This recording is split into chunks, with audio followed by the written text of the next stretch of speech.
introductory. Thank you, everybody. Thank you for joining my page, the Digital Scribe, where we record everything with just only ones and zeros. So I have my beautiful panel of people. I got Brian, I got Melissa, I got Rena, I got Ty, and of course myself. Welcome, everybody, and we're going live, and we're ready to talk about wherever the Holy Spirit leads us. Everybody, you got the floor. Melissa, that's you. You're in. Oh, I'm sorry. I was reading. That's Yeah, I you. forgot to You're mention in. Teresa. And Teresa. Hi, Teresa. Hi, Teresa. Hey. No. Don't hang up, Teresa.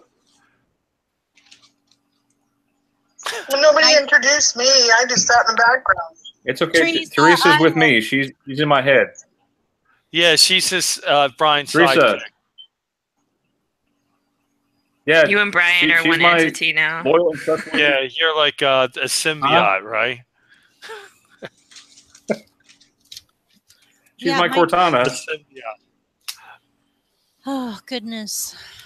She's always finding me residue. She's the best. That's right. She's the queen of it.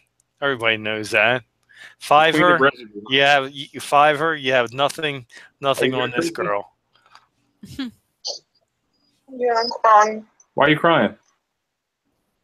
Fiverr's really good though. Like he's really good. Oh, he is. He's like the king. They should get married. That's right. You know, they should have a kingdom, the residue kingdom. You know, and all the loyal subjects.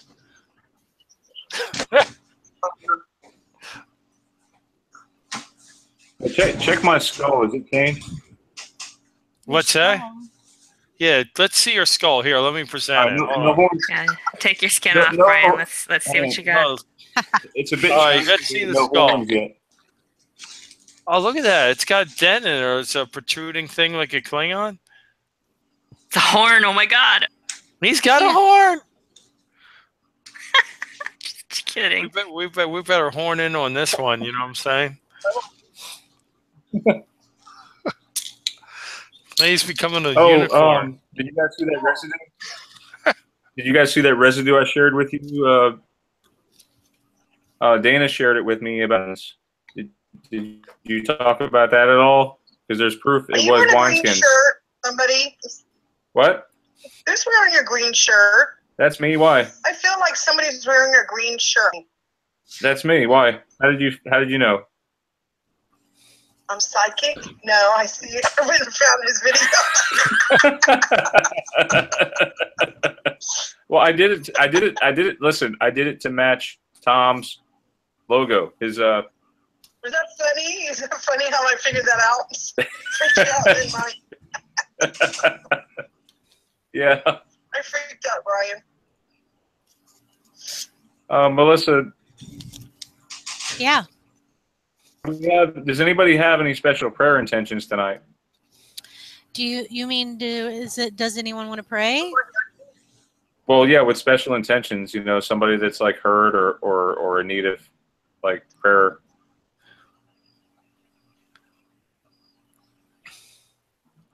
Let us pray. Let's pray that these vicious attacks stop. How about that? I'm tired of it. You know, you mean your videos? Oh, yeah. 2 days ago, I got attacked, and some kind of entity intervened on me and Teresa's call.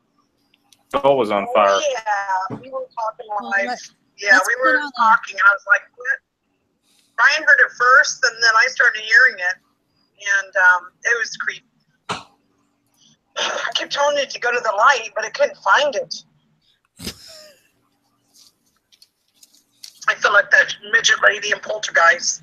Out of the light. Caroline. Go to the light. It's good. Sweet Caroline.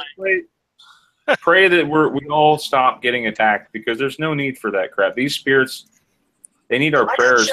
They need forgiveness. You know, hopefully God will forgive them for what they've done, and they can move on. Hey, just cast them out. They're just going to go to hell. What? There's no use in praying for them. Just cast it out. There's no use in praying for them. They're nothing else you can do. I got a tip. If you know who has a herd of swine, let's go ahead and throw them in there and be done with it. Where we're gonna find a herd of swine at? I don't know. Well, Melissa would probably be our best bet. Hey, Melissa, you know any farmers that have a lot of pigs?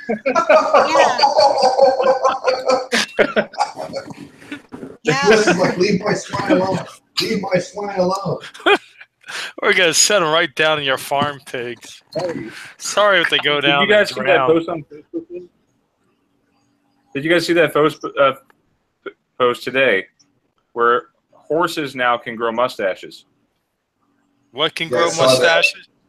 Horses. Horses. Some breeds of horses are capable of growing mustaches. I never knew that. Is that an meme, Melissa, or is that a fact? I don't know. Well, I'll tell you one thing. If I drink milk or milkshake, I get a mustache from that, but that don't count. Wait a second. Is it what's that saying about milk? It does it. Milk is the new one, but what was the old one? Yeah, it does the body good. Now tell me the body. What's it now? It does a body good. A body. Yeah. Not the body. Does the body good. I always remember the. Oh, and now it's a body. Yep. Hey, we should get E-Man in here. Can we get a hold of E-Man? Oh yeah, let me send him a text, man. I gotta have him, man. Can I read this? Let's get Preacher Man in here. We got to talk about Revelations 13, 17. We got to get the Holy Ghost hitters in here, man. Can I read this, you guys? Sure. Yeah. Yeah, let me get E-Man in there. Anybody have any special prayer intentions? Because I know I kind of jumped around a bit. I'm sorry. It's all right. Melissa's gonna read something. In this time, everyone keeps saying to put on the armor of God. So I thought I would just read this. Ephesians 6, 11, 13. Put on the full armor of God so that you can take your stand against the devil's schemes. For our struggle is not against flesh or blood, but against the rulers, against the principalities, and against the powers of the dark world, and against the spiritual forces of evil in the heavenly realms. Therefore, put on the full armor of God, so that when the day of the evil comes, you may be able to stand your ground. And after you have done everything to stand. Let me get something real quick. Okay. You're excused. Yeah, go ahead. Psalms 86. The belt of truth. Stand firm in the belt of truth, buckled around your waist. That's Ephesians 6:14, sorry. The belt of truth involves two pieces, our heart and our mind. Truth keeps us secure in Jesus Christ and makes efforts all of our pieces of armor. Maybe said that wrong. The belt of truth holds our armor in place. Commit yourself daily to walk in the light of God's truth. Teach me your ways, O Lord, that I may live according to your truth. Psalms 86. Okay, the breastplate of righteousness. With the breastplate of righteousness in place, Ephesians 6:14, a soldier with a breastplate goes into battle boldly with confidence. The devil is constantly attacking with lies, accusations, and reminders of the past sins that we've committed. Without the breastplate of righteousness, these will be penetrated. He'll penetrate your heart. Become aware of who you are in Jesus Christ. Come boldly into his presence. Hebrews 4:16. He made him who knew no sin to be sin on our behalf. Am I saying that wrong? Or is that a Mandela thing? So that we might become the righteous ones of God in him, God. 2 Corinthians 5:21. We might have to go back and check Hebrews 4:16 out in a minute, okay, you guys? Okay. The shoes of peace and for the shoes, put on the peace that comes from the good news so that you will be fully prepared. Ephesians 6:15. Shoes allow us to stand firm and step freely without fear while we turn our full attention to the battle at hand. They aid us in our movement and defense. The shoes God gives propels us onwards to proclaim the true peace, which is available in Jesus Christ. Prepare yourself to follow the Lord no matter what. And the shield of faith.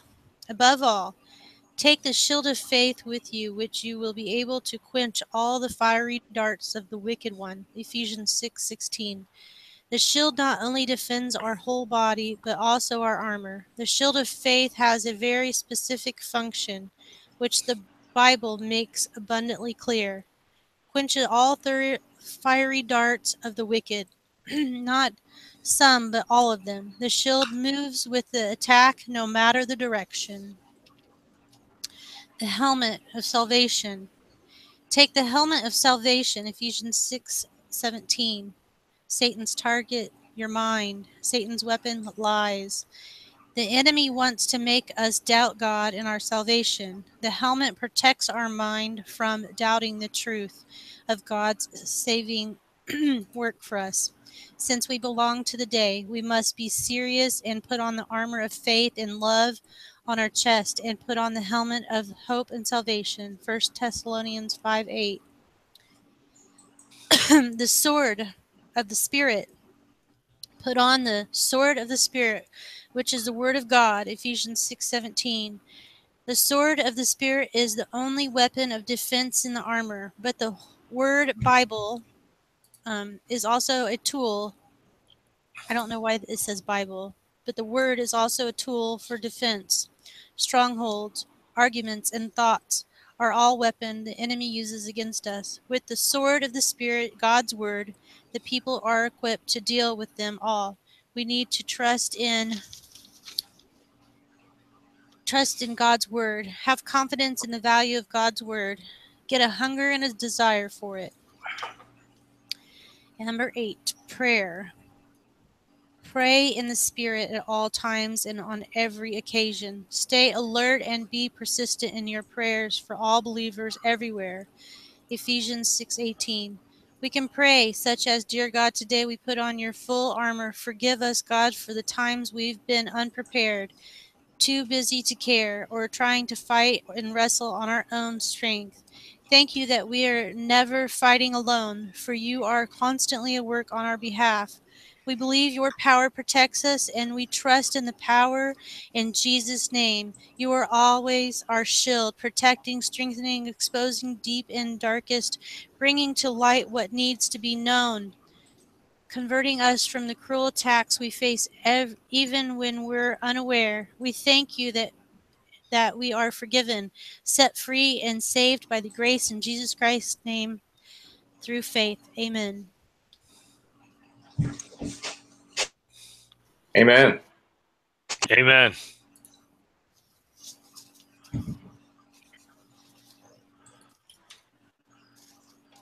Hey, Melissa, that was pretty Yeah. powerful stuff. Yeah.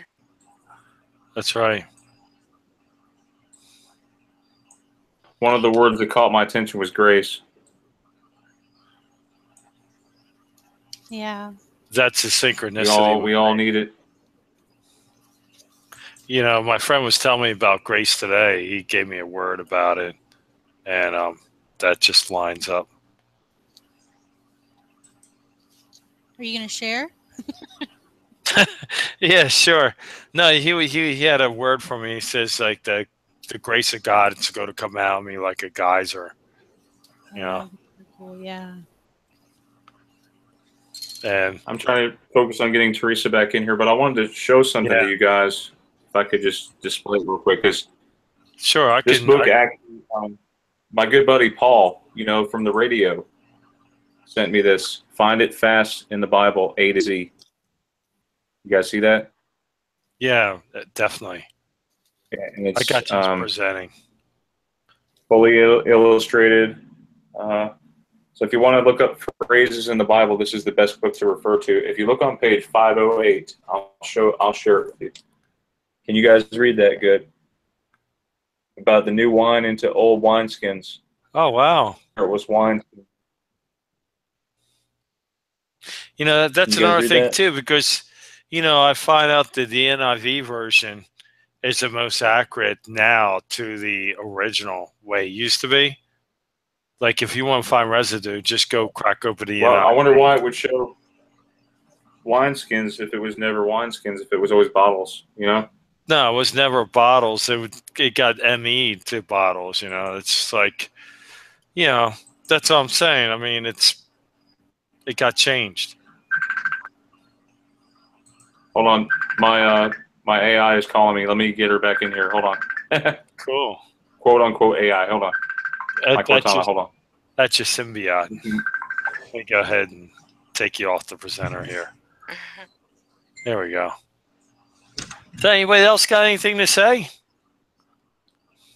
My family attacked me today out of the blue. Yep. I didn't even bring up the Mandela Effect. And they were like, "You're possessed by the devil. What you're doing is evil," and blah, blah, blah. I'm like, whoa, where's this coming from? And it was funny because as they're telling me that I'm possessed by the devil, like there was a little break and the TV in the background says, "They're just trying to scare you." Something that was going on the TV, but it was like so perfect. I'm like, that's pretty good sync there to, you know, information. That's what they're trying to do. They're trying to scare me. I'm like, you guys just don't get it. Like it was like they were like so upset with me that it was like you felt like the whole world was just like caving in. Like, You know what you ought to do? You know what you ought to do? You say, "What is that to you?" Like I am Legion. Speak. Was that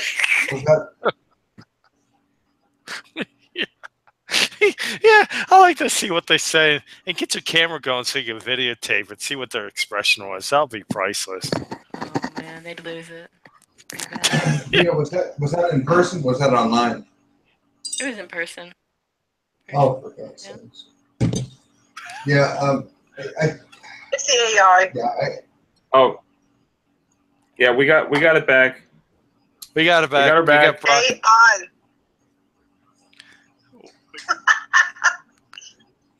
AI. Aye. Artificial idiots, right?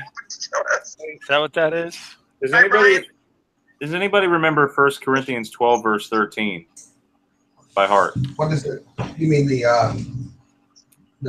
gifts? Something about abiding faith, hope, and what? Charity. And charity or love. What? Charity. Yeah, it used to be charity, but now they got changed. I don't know. It's just like 1 all the Corinthians things 13. that I love, but it's charity. It's all charity. It should be charity. Was it always charity? It should be charity. Faith, Yeah. hope, and charity? Yeah. Yeah, it's all charity. Okay. King James is charity. Everything else is love. King James is charity. Charity is not the same kind of charity. When we think of charity, we think of like donating to help the poor, right? Yeah, that's true. Yeah, that's why charity is called charity. It's supposed to be out of love, out of charity. Yeah, it's agape love, unconditional love. That's what charity is. Well, now agape love is different. Yeah, you're right. Technically, you're correct. You are correct. But charity, you know, love, you know, charity never fails. And of course, the new versions are love never fails. You know, that's what they say. But it's actually charity, because in the English language, you know, there's 42 definitions of love. How many definitions? There's like 42 different definitions of charity. Where I love my cat, I love my dog, I love my house, I love my car, I love my wife, I love my son, I love my daughter, and I don't love them all the same way. But you know, I love them. That's true. Charity is different, and the English language doesn't really differentiate between it. Yeah, that's true. But this one, guys. I love you. You know. That's why I don't like the English language for that fact on that word. Right. Tom, this is up your alley about Proverbs. Did you memorize Proverbs? Oh yeah, memorize a third of that in the New King James Version back 20 years ago. What is it? Yeah, roll it out. Proverbs 20, verse 6. Most men will proclaim each his own goodness, but who can find a faithful man? I like that. And it says here, Proverbs 28:20, a faithful man. It's righteousness. Blessings. Read that again, Brian. Wait, read that again. Hastens to be rich will not go unpunished. He hastens to be rich. You said Proverbs 20, right? Yeah. Roll that first. I think what I just read there is calling us to be faithful in matters of what like verse? What verse? In this time of darkness. is all around us, as Rena just mentioned and I mentioned earlier. Right now, but it's important to decipher. What's the verse? Which one? What's the verse? Proverbs 20 verse 6 and Proverbs 28 verse 20. 21. Yeah, I don't believe those are Mandela. The one that I was discussing a second ago was faith, hope, and love, and that's 1 Corinthians 12:13. Actually, 1 Corinthians 13:13. My bad. Mm-hmm.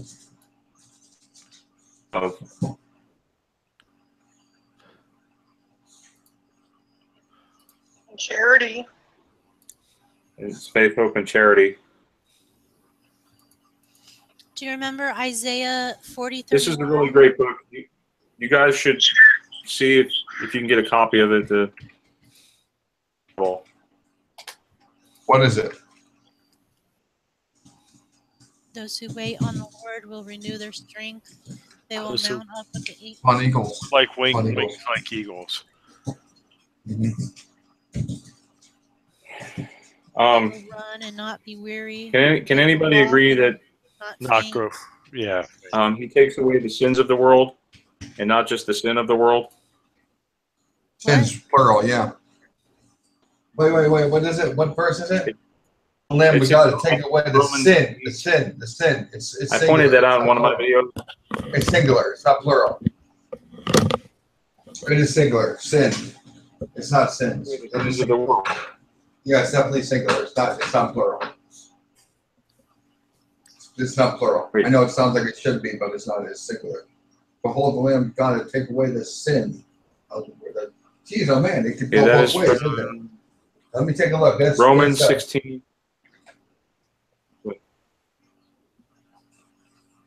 Romans 16? I don't think so. It was in Romans. That's not Romans. That's John. Behold the Lamb of God, take away the sin of the world. That's that's John the Baptist talking about. This one was in Romans. That's John the Baptist talking about Jesus Christ. Okay, it was John chapter 1, verse 29. Mm-hmm. The next day John seeth Jesus coming unto him, and saith, Behold the Lamb of God, take away the sin of the world. It should say who taketh away the sin. Should say sins. Should be sins. I got it both ways. It's sins. That's a Mandela effect. Guys, that's a Mandela effect. You see how I tripped all over that? That's a very simple verse. That's a Mandela effect. Absolutely a Mandela effect. What, sins of the world or sin of the world? No, it's sins. It's definitely plural. Doesn't make sense. Take away the sin of the world. No, sins. Takes away the sins of the world. It's got to be plural. It's got to be plural. And right now it's singular, right? What's the verse? John 1? John 1:29. Take a look what I got here. John 1:29. Yes. Yeah, it's got to be plural. The next day John. I'm sorry. Yeah, it says sin of the world. Yeah, it's singular. It was plural, and now it's singular. That's major. It was plural. Now, okay. See, so we're because you know why? You know why I say that, Brian? What? You know why I say that? You know why I say that? Because in this particular thing, as a King James Bible, I'm looking at the Gospel of John, chapter 1, verse 29. Okay, or verse verse 29. Okay. He's gonna pop. If it was sin, if it was sin, as it says it is, that sin would be capitalized, wouldn't it be? Object. It's a big object. Sin. You would think that it would be capitalized. Sin would be capitalized. You're right. It would be capitalized. You're right. It would be like sin, take away sin, and I mean it's a little bit of a stretch, but behold the Lamb of God to take away the sins of no. It just cannot be sin. It doesn't make any sense. It would trip up. Melissa would be tripped up, and Tom would be tripped up on that verse immediately. Sins, yeah. It has to be sin because if it was just sin, it would go right into your doctrine. If it was just sin singular, in trouble. It would be all over the place. Yeah, it's not one sin. It's right. Everyone's sin. It's all sin. Right. Yeah, it's plural. Definitely plural. It's got to be. And you know, That's a typical, deleting or adding an S. You know what I'm saying? Yeah, That's Yeah. the line. did you see what I did when you first said it? When you first said it, I said for sure it's singular, for sure it's singular. Then I thought about it and said, wait a second, that's not right. And that is exactly what would happen with Mandela effect. Exactly. That's what would happen. And the S is kind of like, or like the common effects, taking away the S. Well, let me tell you, there is something, guys. There is something, okay? There is years and years ago. Okay, Tom, you might know something about it. Brian, you might know. I don't know. Melissa. There is a book years ago that was called New Age Bible Versions. Okay, New Age Bible Versions by someone named Ripplinger. Okay, and it was, when it came out, it was attacked by everyone saying, "Oh, that's not really true. That New Age is getting into the Bibles." And the thesis of the book was the fact that the new Bibles were becoming New Agey, whether it was NIV, NASB, the Revised Standard Version, New Agey. Okay, but one of the things in the book talked about how there was this thing called the Apocrypha. Not the Apocrypha of the Catholic Church, which the added books in the Old Testament, that is, the extra books in the Old Testament. There are other books that are known as the lost books of the Bible, which are also Book of Jasher books, which means false books. They were never accepted as canon. I'm getting There my are bits and books. pieces of them. There are. Can everybody else hear me? Yeah, we hear you. Yeah, it's sort of broken up a little bit. Keep talking. Okay. The books in this I book. remember sins of the world, not sin of the world. That sounds weird. Don't it, The Brian? books that they were talking about that were not included in the Bible were books called the Shepherd of Hermes, the Epistle of Barnabas, the Gospel of Mary, the Gospel of Thomas. Okay? Right. The Gospel of Thomas, the Shepherd of Hermes, these books were very much different than the Bible books that you're used to, because it tells us to do different things. With the Epistle of Barnabas, specifically telling people to take the mark. Really? The mark of the beast? Take the mark. It didn't say take the mark of the beast. Take the mark. So I'm waiting for a Mandela effect, perhaps adding the Epistle of Barnabas to the Bible. Well, there was a Mandela effect with the mark, because the mark used to be on the left hand, not the right hand, and it was on the hand, not in the hand. The mark's always on the right hand, never on the left. Wait, always what were you saying, Melissa? Like a new change or what? Say it again. A long time ago, like, oh my gosh, how old was I? I don't know, I was still in high school, so a long time ago. Okay. Oh, okay, that's fine. A long time ago, it was on the left hand, not the right hand. It was on the hand, not in the hand. And now it says it's the right hand, and it says it's in the right hand or the forehead. But are you kidding? When I was in high school, when I was in high school, it was the left hand, and it was on the left hand. I remember that because I was just a little bit slow. And I kept thinking, okay, I write with my right hand, so it doesn't matter if it's in my left hand. And you know what I mean? That was a way for me to try to remember it, because I was right-handed. And then when I was reading, I heard someone say something about the mark in the right hand. And I was like, what? No, because I write with my right hand. And I know that wouldn't make any sense to anyone else but me, because that's how I tried to program my brain to remember it. Don't take a mark on your left hand is what I programmed my brain by saying I write with my right hand, so it's not my right hand that they're trying to put a mark on. Right. Wow. Yeah, that was one of the changes that happened. So that would have been. Yeah, I always remember right hand. Yeah, me too. And always in the right hand. In or on, it didn't make any difference to me. Okay, now you confuse me. In or on the right hand? I think I remember on the right hand. It used to be on. It was, but But if you go and you look at these people that are taking the mark, the people that are taking the chip, they're taking it in their left hands right now. Right. However, that's very subjective. We don't know if that mark that people are taking is actually the mark of the beast, guys. We don't know. I mean, it's nice. Yeah, you're putting an RFID chip in there. Yeah. But that's you got to understand, when you go back through the 90s and through the 80s and in the 70s and the 60s, they speculated on the mark of the beast too, just like we're doing right now. And as technology moved up, they moved up too. So back in the day, they were talking about tattooing. Oh, they were talking about tattooing for sure, and it would have been the same. Now the RFID chip, oh, absolutely, for sure, absolutely, yeah, no doubt. Would I agree? Would I think that that's the mark of the beast? Absolutely, yeah, absolutely. With GPS, yeah, once they ship the monetary ID to the chip, you can't buy or sell without it. Don't you remember the old years ago, Brian? Don't you remember years ago when they were talking about that welfare card? I remember in New York they had a big thing with welfare cards when they were a food stamp thing, huge thing. Where in New York they wanted to put the food stamp card and the Medicaid card and everything on one card with your fingerprint, and they had a cow. Oh, did they go crazy? Well, they're doing it now, like it's going out of style. They don't care. They don't care. Everybody's giving up. Yep, we're just doing it. They don't care. And for sure, they're going to be going into now. You guys know, and you've heard about the what a cashless society, right? You've heard about that. Exactly. Oh yeah.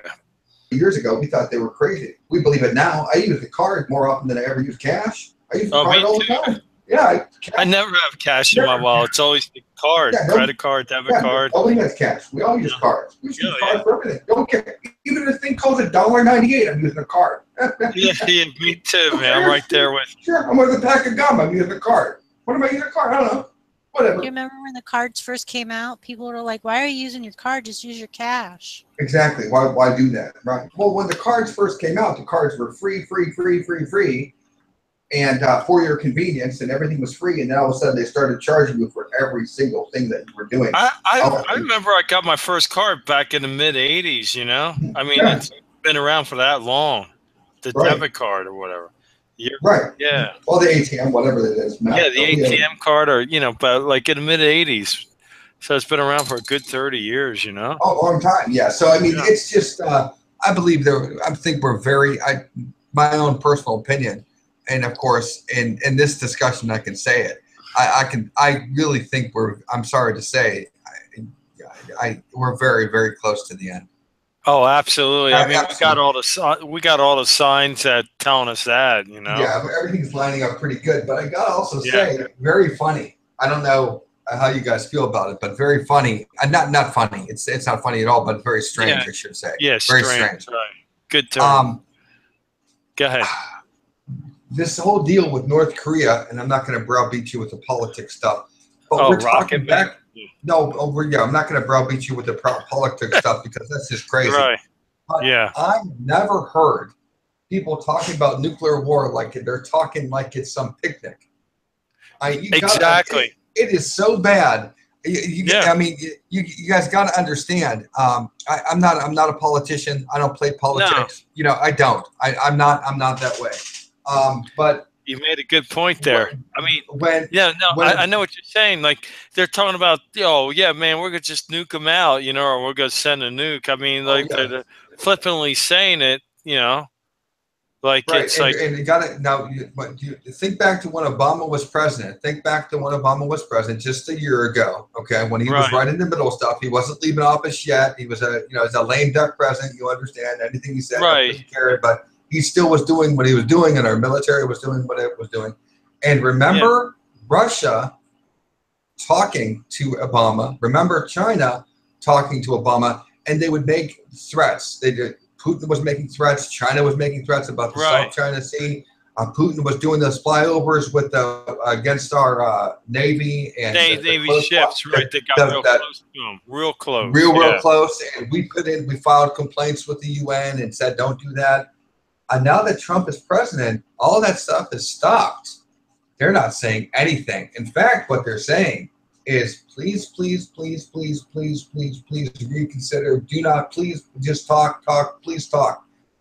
Because Russia and China know very, very well what will happen. And they don't want to do it. And they know how, on paper at least, I'm saying on paper, guys, the United States is ridiculously, ridiculously powerful. In fact, Great Britain, I was just bringing this up the other day. Great Britain was just talking about the United States and their military and said the United States, Great Britain was talking and said the United States is light years ahead of us.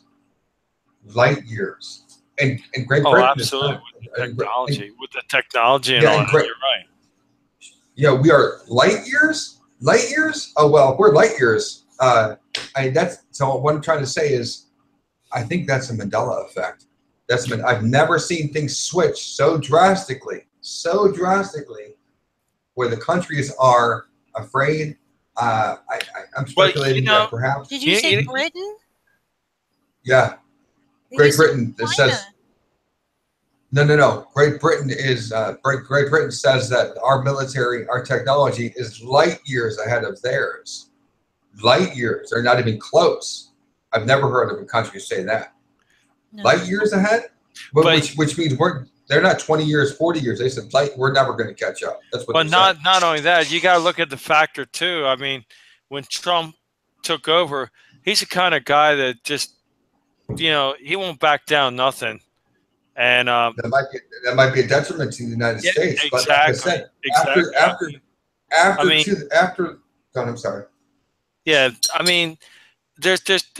Trump gets ticked off at Rocket Man. He'll say, I'll nuke him and stuff, and it's just like one step from global nuclear warfare, Well, no, I don't think so. I think in conversation he can say whatever he wants, but that's true. The other countries are very nervous, and that's the thing. I've never seen other countries to be that nervous on paper. You know why they're nervous and. Never. But you know what? You know why they're nervous? Because they don't know what to make of Trump. Trump just seems like a crazy man with all this power. They don't know where he's going. The Mandela Effect, if you remember, everything was PR, which is public relations. Everything was public relations. And when you wanted Trump throws that right out the book. Right. If you wanted Afghanistan to kill people, you did it in a very PC manner. Okay, you're killing people very politically correctly, very quietly, and that's over. That's over now. In fact, if you saw, and again, I'm not political. I'm not a political guy. I'm not. No, I know that. But you're reporting what you observe. Right, and one of the things that I observed was the Afghani government said that they made more progress in Afghanistan. They said this, not us. They said it. Right. That they made more progress in the last 8 months than they made in the last 8 years under Trump. And that's due to Trump. Yeah, exactly. Sure. Yeah, so Trump, as he said, now I'm paraphrasing, but Trump said we're not going to do it like we used to. We're going to go in it to win it. That's true. You got it. And so I don't know. I don't know. I'm scared because I'm so scared that we're going to go to war. And we probably will. We probably will. Yeah, exactly. I mean, but when we go to war, I have a feeling if we go to war, it's going to be quickly because he's just going to use all the power we have. It's like some of these wars we fight in the past are like we got one hand tied behind the back, we drag it out. I just think it'll be quick and over with. But that's not everything. Every person that I talked to and every speculatory thing that we did from the 80s, the 90s, 2000, because you're Christian, you look at I look at everything. I look at everything. Right. I look at Casey. I look at Nostradamus. I look at T. Dixon. I look at everybody. That's good. And everybody says we're done. They all say we're done. We're going to see that. We're going to see that great mushroom cloud in the sky. Is that what you're saying? No, they've said it's cataclysmic. The country is. I'm saying this is what we've heard through the years. So you think that our country, we're coming to an end of a country, not the end of the world, right? oh, we're going to come to, we're not going to come to the end of the world, of course, because God only decides that, whatever he decides to do. But you got to realize that the United States has been living a very cushy life. I understand there's crime. I understand we have inflation. I understand everybody has to work. Yeah. I understand everybody has to pay bills. But let me tell you, if you want to compare our life to someone in Africa yeah, we're living like kings and queens. Oh God, we have more wealth. We have more wealth than you can even. Absolutely. People can't even imagine. But you know, if nothing doesn't happen in the United States, God owes Sodom and Gomorrah an apology. Well, no, I don't think that's because there's a lot of Christians in the United States too, and I think that's true. That's what's holding back the hand. Not putting judgment on us until the Christians are gone. How many Christians are real Christians? You know what I mean? Like self-proclaimed Christians. Well, remember, Lot wasn't very good. Lot was terrible. Lot was a righteous man, but he certainly wasn't any righteous man like you've ever seen. Yeah, but Abraham bargained them down to 10 people. You know, if there's 10, and then 5, right? And then 10. It wasn't the bargaining. So, peradventure, Lord, peradventure. No, I don't want to anger thee. I don't want to anger thee. Yeah, I don't want to. But can we bargain? I don't make you mad. And they didn't have. And the thing is that they didn't have the people, but they were still going to spare Lot, and they spared Lot and his wife. You know. And the thing is that what was Lot doing? Lot was taking care of the house. Lot was cooking. Lot was entertaining angels. Right. And he knew who the people. So he had a form of discernment. He knew what was going on.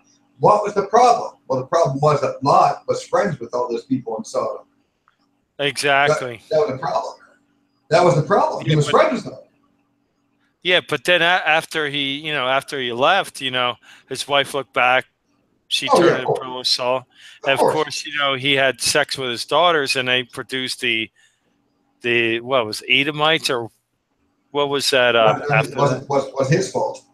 Yeah, all the ites that give Israel a problem from this day forward. Yeah, the ones that tortured Israel. Right, exactly. Yeah, the ones that constantly give him a problem, all because of Lot. Thanks, Lot. Thanks a lot. Thanks, buddy. Yeah. You know what? But I'm not going to complain because guess what? The guy's probably a lot better than us. Oh, absolutely. Really? Really, when you think about it. I mean, Noah had trouble too. Noah was a drunkard. Oh, yeah, man. And at least two-thirds of his sons covered him up, but the Ham. Right, exactly. But Ham, cursed. And Ham, he had the descendants was the big guy who made the Tower of Babel. What was his name? Nimrod, right? Nimrod, which is a type of Antichrist, and the Hamites have been troubled ever since. Oh, absolutely. Who are the Hamites? Do you know who the Hamites are? They're the Amorites. I have no. Yeah, of course I read them. They're the Egyptians. The Africans. The whole African. That's all Hamites. I did not know that. I did not know that. The Shemites are Israel, China, Japan, and Native American Indians. Those are all Shemites, and the rest are all Japhethites. That's us. We're Japhethites. Okay. We're the other white meat. That's what you're saying, right? What? No. Japhethites is we showed a large Japhet. Look how much land we have. We have lots of money, lots of land. It's us. That's what we have. And the Shemites are very religious. They're very spiritual people. And the Indians, the Pakistanis, those are Shemites. Okay. They're Shemites. How religious are they? Very religious. Are they right? No. Absolutely. They'll be quick to lop the head off, that's for sure. Yeah, absolutely. Yeah, they're very religious. All of them. All very religious. You can't, but when you come into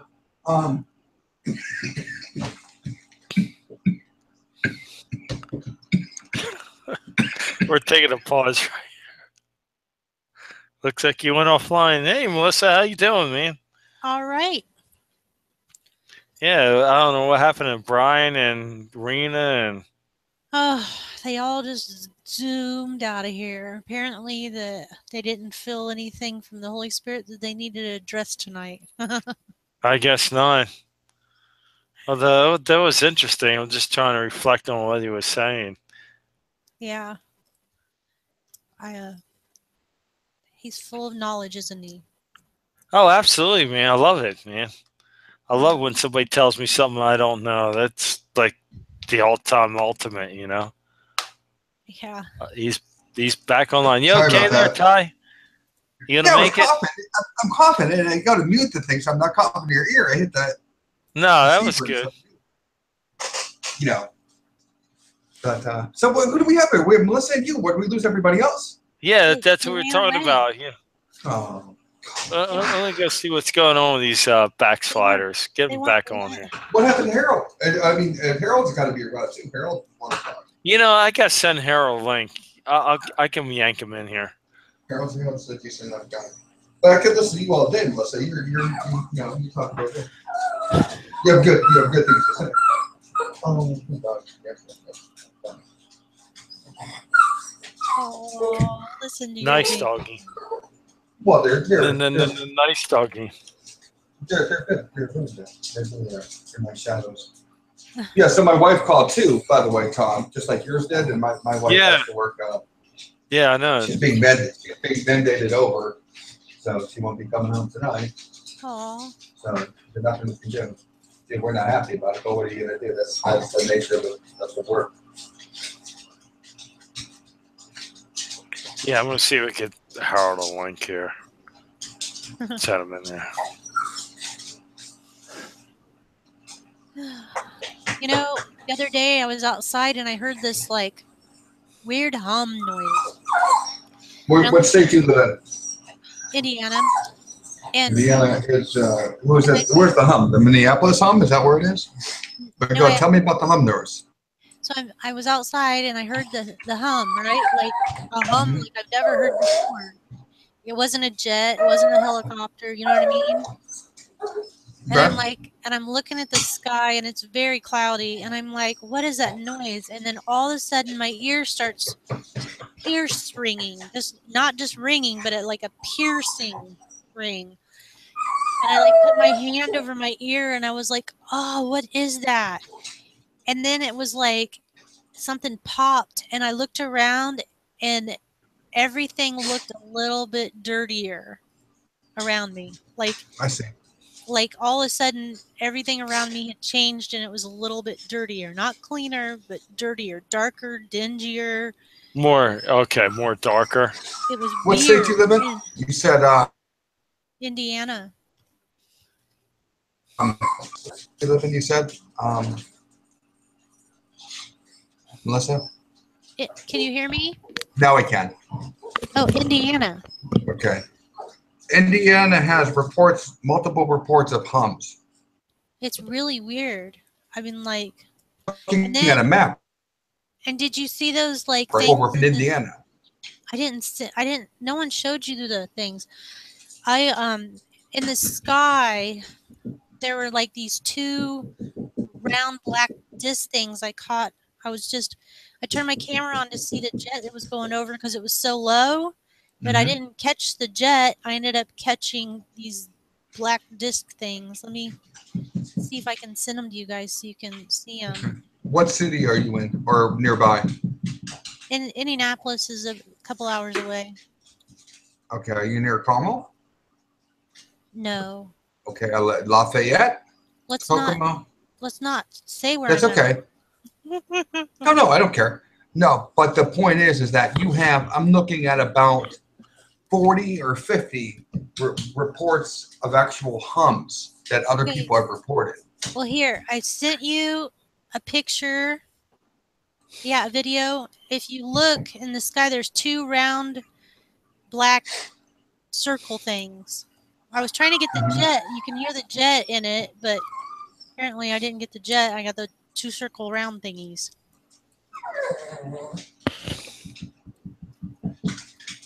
I don't know. I have no idea what they are, but I caught them all by accident. Oh, yeah, I see that. I got the video, too. You filmed that from your phone camera? Yeah, because the jet was going so low, and I was like, "Oh, I'm gonna record that jet." I don't know why. I do crazy things all the time. So I turned it on, and I couldn't even get the jet. It wasn't showing up on the camera. And then when I went back and looked at it, you could see the two round discs, black disc things. And I was like, "Oh, wow. What is that?" You know? What is that? What is that? Well, that's what Tom, I was. what do you think? I don't know. I really don't know. Tom, completely different. What's that? It's funny. I'm hearing like a ring in my left ear right now. Is that crazy? Could be balloons way up in the sky. That is, I've never seen anything like that before. Tom? Yeah, no, I never did either. That's really strange. They're almost not even there. Faint. That's what you want me to look at, right? Something very faint? Yeah. Black They're like circles. They're moving around. They're darker. Oh my God! No. Those are so faint. I'm surprised you even saw them. Yeah, I know. That doesn't register with that is nothing. That is like nothing, Melissa. I've seen a lot of videos. That's like nothing I've ever seen in my life. I've never seen anything like that. It was in the sky. Ever. Yeah, I've never, because let me tell you something. You see how they're moving like that? Yeah. See how they're moving like that? No one has aircraft that goes like that. Nobody does. There is no known aircraft that moves. No, nobody does. No, nobody has. No human technology does that. Nothing. No technology does that. Okay, Nothing. Then tell me how I captured that on my cell phone in our sky. Well, it's something different, you know. Yeah, that is the definition of a UFO. That is a UFO, unidentified flying object. I'm not saying it's aliens. I'm not saying anything. I'm saying that's a UFO. That's what that is. They're just two round black objects flying around in the sky. Yeah, that is, by the way, how UFOs move. That is how they move, just like around? That. Yes, they do. Oh, it was like almost impossible to like get it all, and I was just like, yeah. You're not a believer in UFOs, I take it. No, not really. I think either was I. Either was I, Melissa, until I investigated it and everything, and I kept looking to disprove it, and after I don't know, about 85 hours of looking into it, it was unmistakable. Yeah, yes, they exist. Yes. Well, let me ask you a question. UFOs. Do you believe it's some kind of a demon or devil thing, or do you think it's some kind of like alien life form? There are no such thing as aliens. Okay, yeah, that's what I figure. It's more like a manifestation. They want you to think that they're aliens, and they're not. If anything, they're extraterrestrials. They're from here. If anything, but they're definitely demons. There's no doubt about that. They're demons masquerading as aliens. Exactly. They're demons. They're demons, absolutely demons. That's what I always thought. That's the way I always thought. There's no doubt that they're demons. They act like demons. Tom, you would know this. You would know this about Melissa, you might not, because it might not be your forte. But demons, and aliens. I should say it another way since I just brought that up. Aliens or UFOs and ghosts act the same. They act the same. You ever get that? They act the same. Aliens and demons act the same. Aliens and ghosts act. The people who suffer from hauntings. The people who suffer from hauntings, they describe the haunting. The people that suffer from UFO abductions suffer from the same things. It's the same type of thing. Same thing. No matter where they go, the aliens come in there. And you'll find that people who suffer from quote-unquote alien encounters never suffer from ghosts. The people who suffer from ghostly encounters never suffer from aliens. It's either one or the other. They don't mix. It's really crazy. It's just but it's one of those things. It's a crazy thing. And you've heard about, of course, there's lots of phenomena going on with the Mandela Effect being at the top of the pile. It's the Mandela Effect has to be the weirdest of all the paranormal stuff. Absolutely. Absolutely. Absolutely. Yeah. It's the crown jewel of effects. Oh, yeah, absolutely. And I'm surprised that people aren't more on top of it. I mean, I've seen a couple news radio shows about it, but they should be all over. They should be all over. Oh, absolutely. It should be plastered all over the internet, or not the internet, but on the local news. Oh, yeah, everywhere. Should be everywhere. It's absolutely weird. Like, it's so weird that, all these people around here don't see it. And right. Yeah, think about it. Think about Bigfoot. Think about the Bermuda Triangle. Think about spontaneous combustion. Think about spontaneous combustion. They do everything. Absolutely. Yeah. They do everything. But the Mandela Effect, it's a memory problem. Oh, I don't think so. Yeah, sure. You're misconfabulating. Right. Yeah, I know. I mean, come on. Exactly. I mean, how long you gonna lie to yourself? Say, "Oh yeah, I just misremembered it." Yeah, right. You got all this evidence showing otherwise, but oh no, your memory's crappy.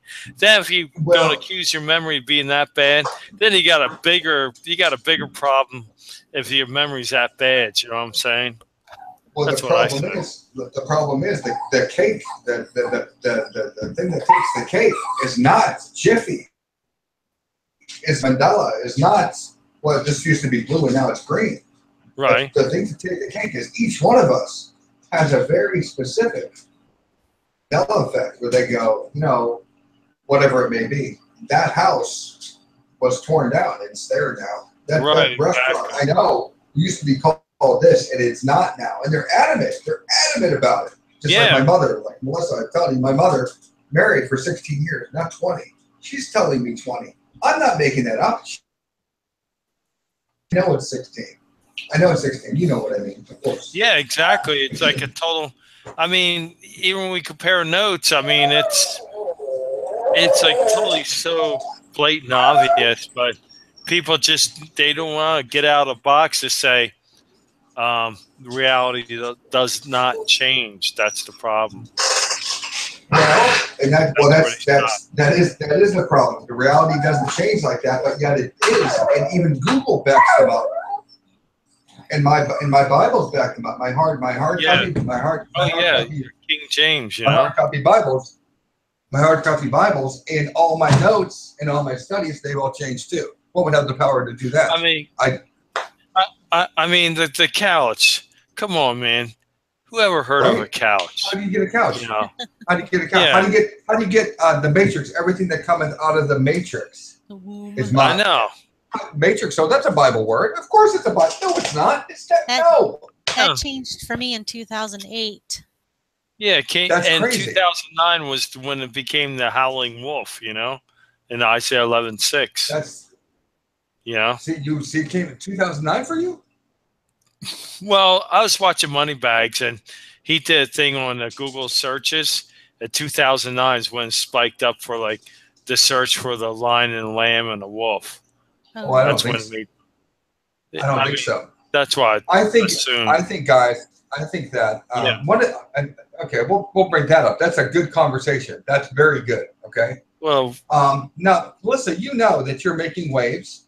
And the people that you talk to, you have quite an influence. Tom, you know that you do, okay? And with everybody we talk to and everybody we associate with about the Mandela Effect, about Bible, about our faith, whatever it is, we make waves. We have influence, our sphere of influence.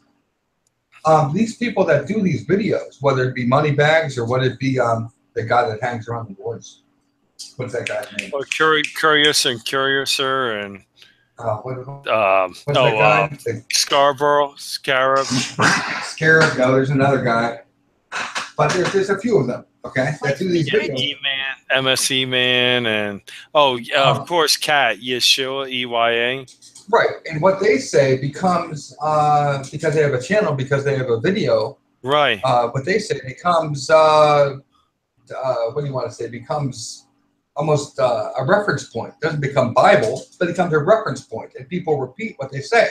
Like you just said, in 2008, it was the wolf, the ravenous wolf, or whatever. Right. Because they put out. You repeat what they put out, and I believe that there's a weird effect, and I'm just guessing. I believe that there's a weird effect of retro causality where this happened, and now it's changing because there's no way that it was wolf and lamb in 2008. No, but he says it is, so therefore it's Bible. You know, that's what it was because who was it? Moneybags said it. Yeah, Moneybags. And that's one reason I try to stay away from them because they're so influential. I don't want people to influence me so much like that. You know, because for me, like you, Melissa, it was 2016. You really woke up to a change, but you saw changes before, but you weren't sure what to call it. You weren't sure what it was. Tom, you were the same thing. Oh yeah, like I could tell you right off the back, like the word ALSO also. Before it used to be all joined together, but now when you do it, the spell correct where the A will be separated from. I'm sorry, not also, a lot.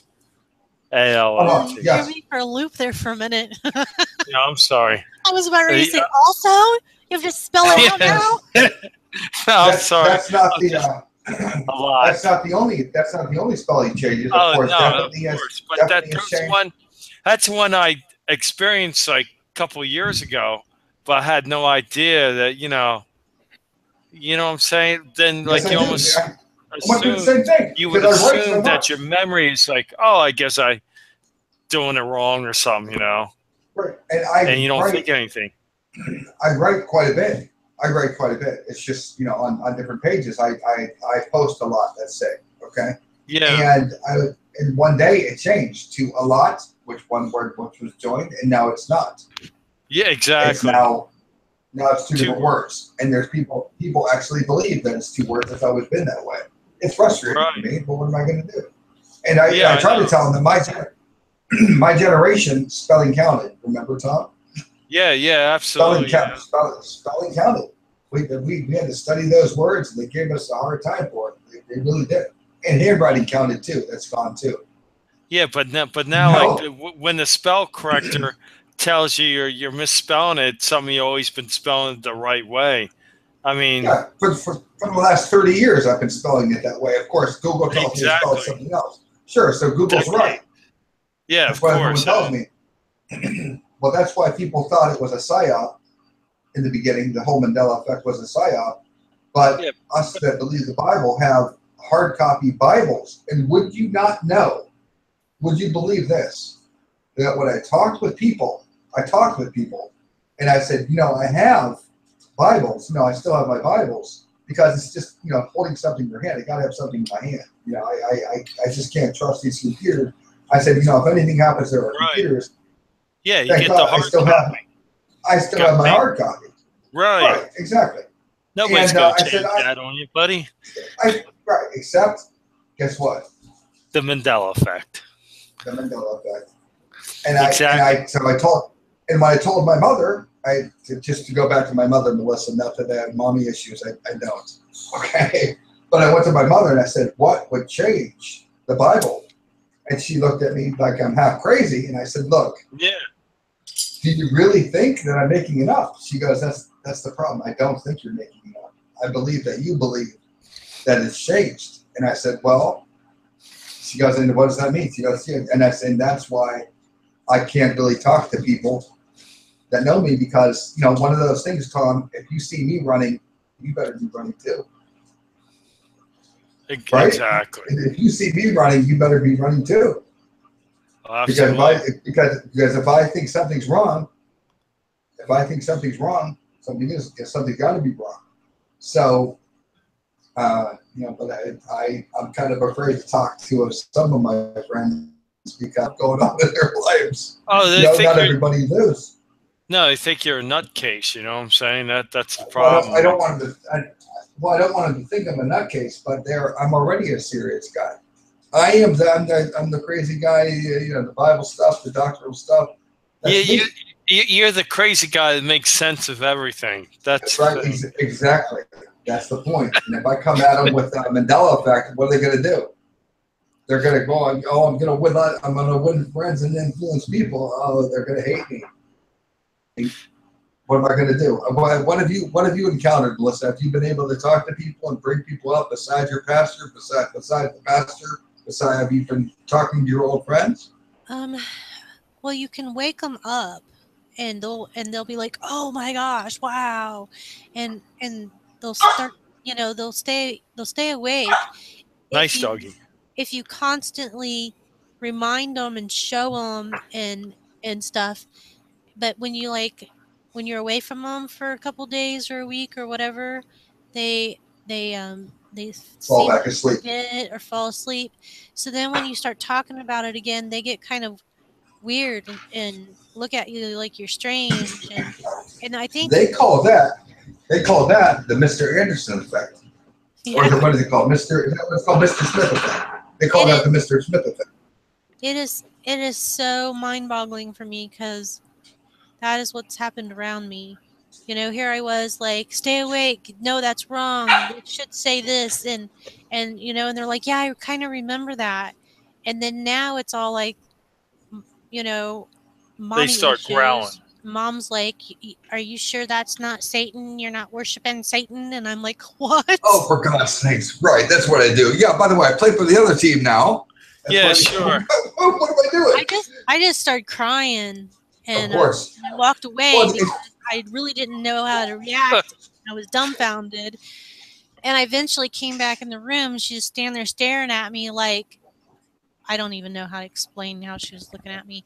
And I'm like, I'm looking at her and I'm still dumbfounded. And I said, you know that I love Jesus Christ as my Lord and Savior more than anything in the universe, anything in the world, anything at all. How could you say that to me? And she's like, well, think about it. You're saying the Bible, you're saying words are changing. I'm like, they are, and you saw them. I don't know what's going on with you right now. I was like, Right. You need to come out of the world and quit being part of the world so you can stay awake and stay hot in the Word. Newsflash, your Bible's changing, but just not seeing it, Come on. I mean. Well, she's saying it's even worse. She's saying they did see it, and then they were lulled back to sleep when she's not right on top of them. Yeah. That's what's happening. And I've been through that too myself, where I talk to somebody, they go, oh my gosh, I don't know. That's terrible. Oh my gosh, what is this? The Mandela Effect? Oh, I don't believe it. That's crazy. I see what you're saying. It's got to be something. I remember it used to be that way. It used to be that way. And now it's not. It used to be that way. Then they go away. They must spend some time, I don't know, looking it up on Google. Oh, well. They come back the next time you see them, they go, oh, I don't believe that.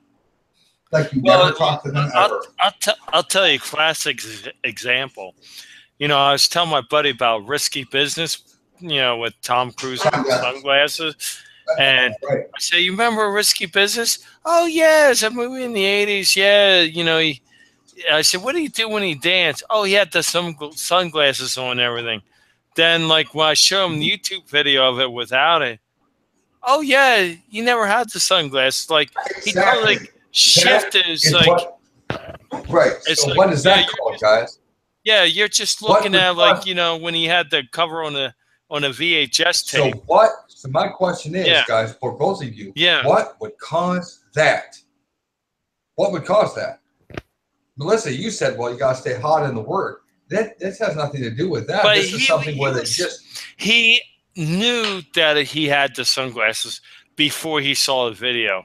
Once he saw the YouTube video, all of a sudden he had a 180 switch. I understand, and that is a Matrix effect. And I don't believe we're in the Matrix, but that fuels the fire for people believing that we're in the Matrix. We're not in the Matrix. We live in a very real world. Yeah, but it does emulate like a computer program, though. Actually, that's where we got the concept of computers from reality. But we're not dealing with flesh and blood. We're dealing with the principalities, powers, and spiritual wickednesses in the high places. Which is like magic, which makes it seem like it could be a computer program because that's the only thing we can relate it to in our minds. But if you're in the Word and you're grounded, then you know how the spiritual realm kind of flows a little. Yeah, it's like deception. Let me tell you about this great deception here. Right. If you've never heard of this before, I highly doubt you've ever heard what I'm going to say. Okay?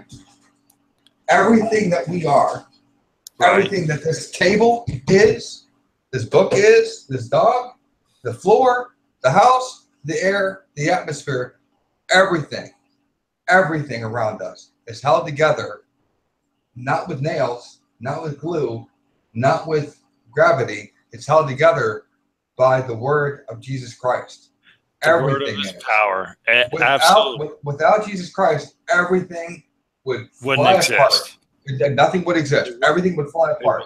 He is responsible for all of the laws, everything that goes on above us, below us, gravity, behind the whole 9 yards, and light, and without Jesus Christ, right? Without Jesus Christ, everything would fly apart. So basically, what I'm trying to say is, he's responsible for the quantum, what we can't understand. He's the ultimate authority.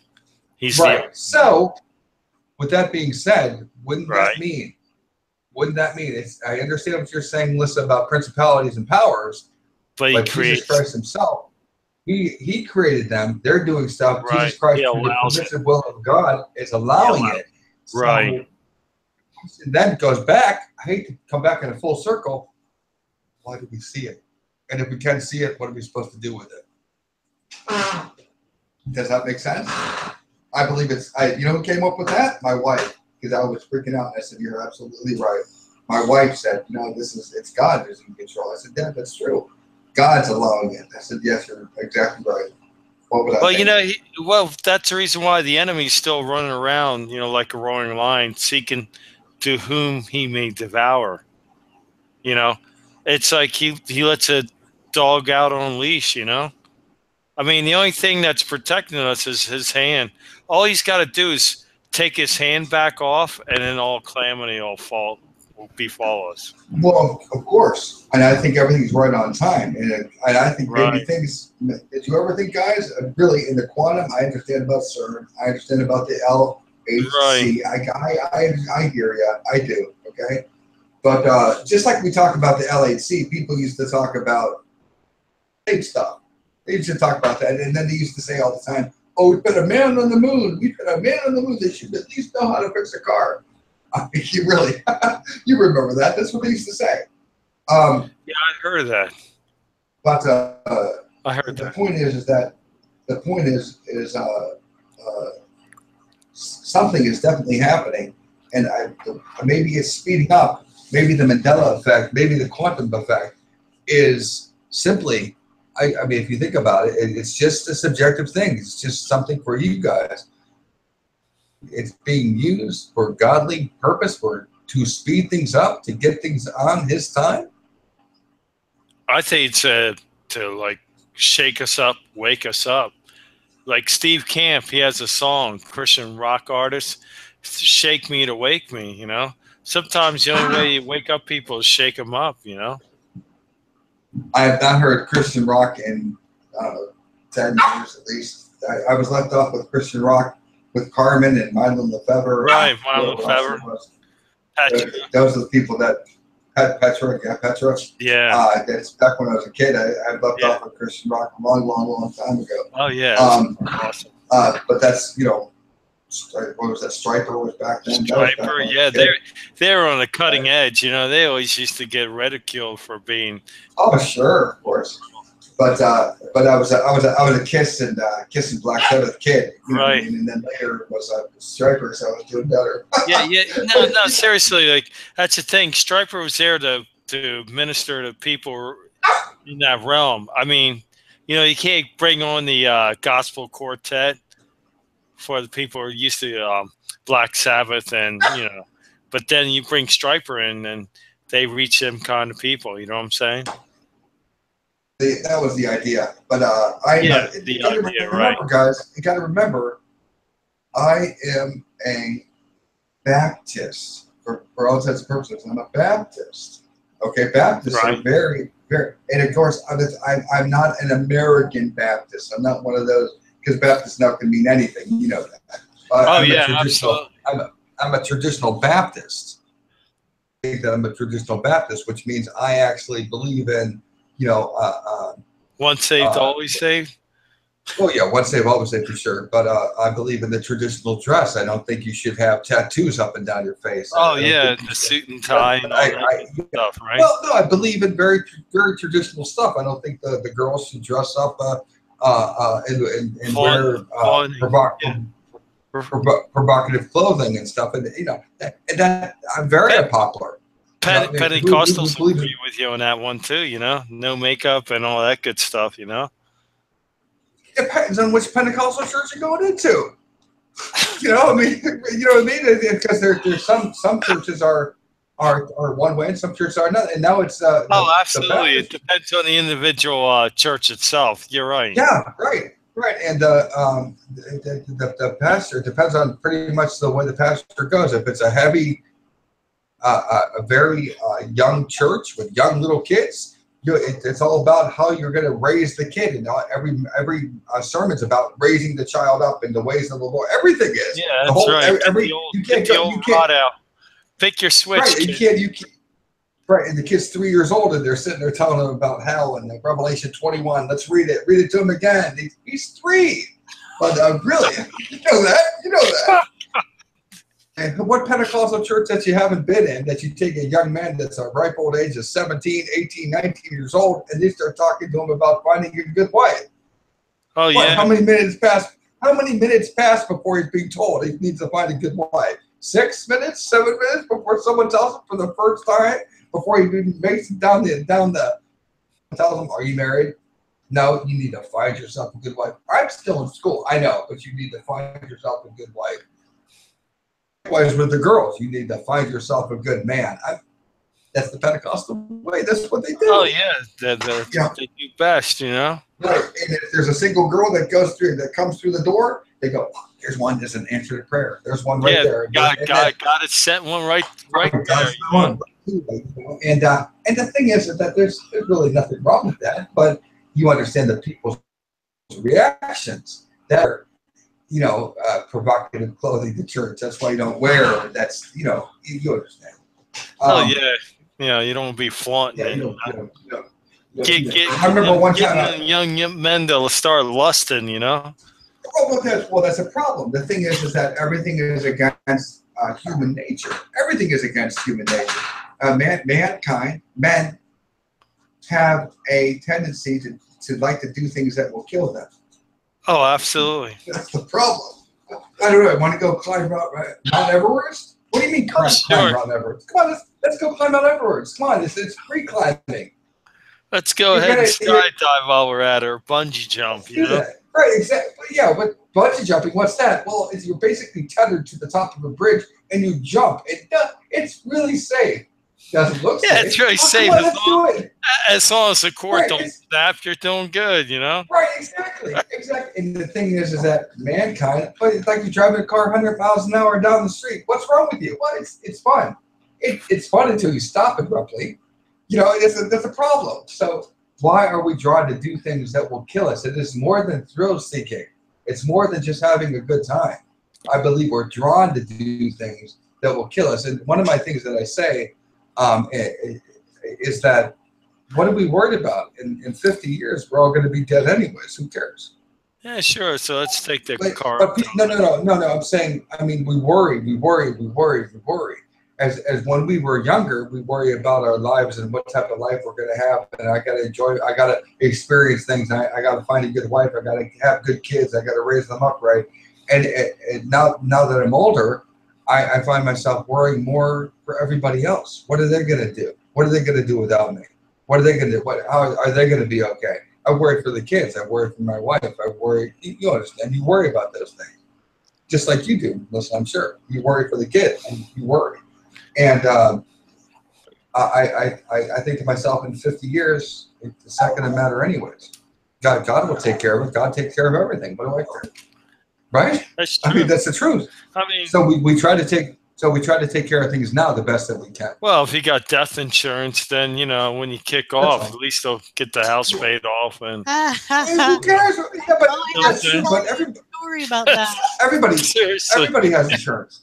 Everybody has insurance, but who cares? No, death insurance. I didn't have life insurance because it canceled out a couple of years ago. So this last year, I called the insurance guy, and he came out and gave you a quote.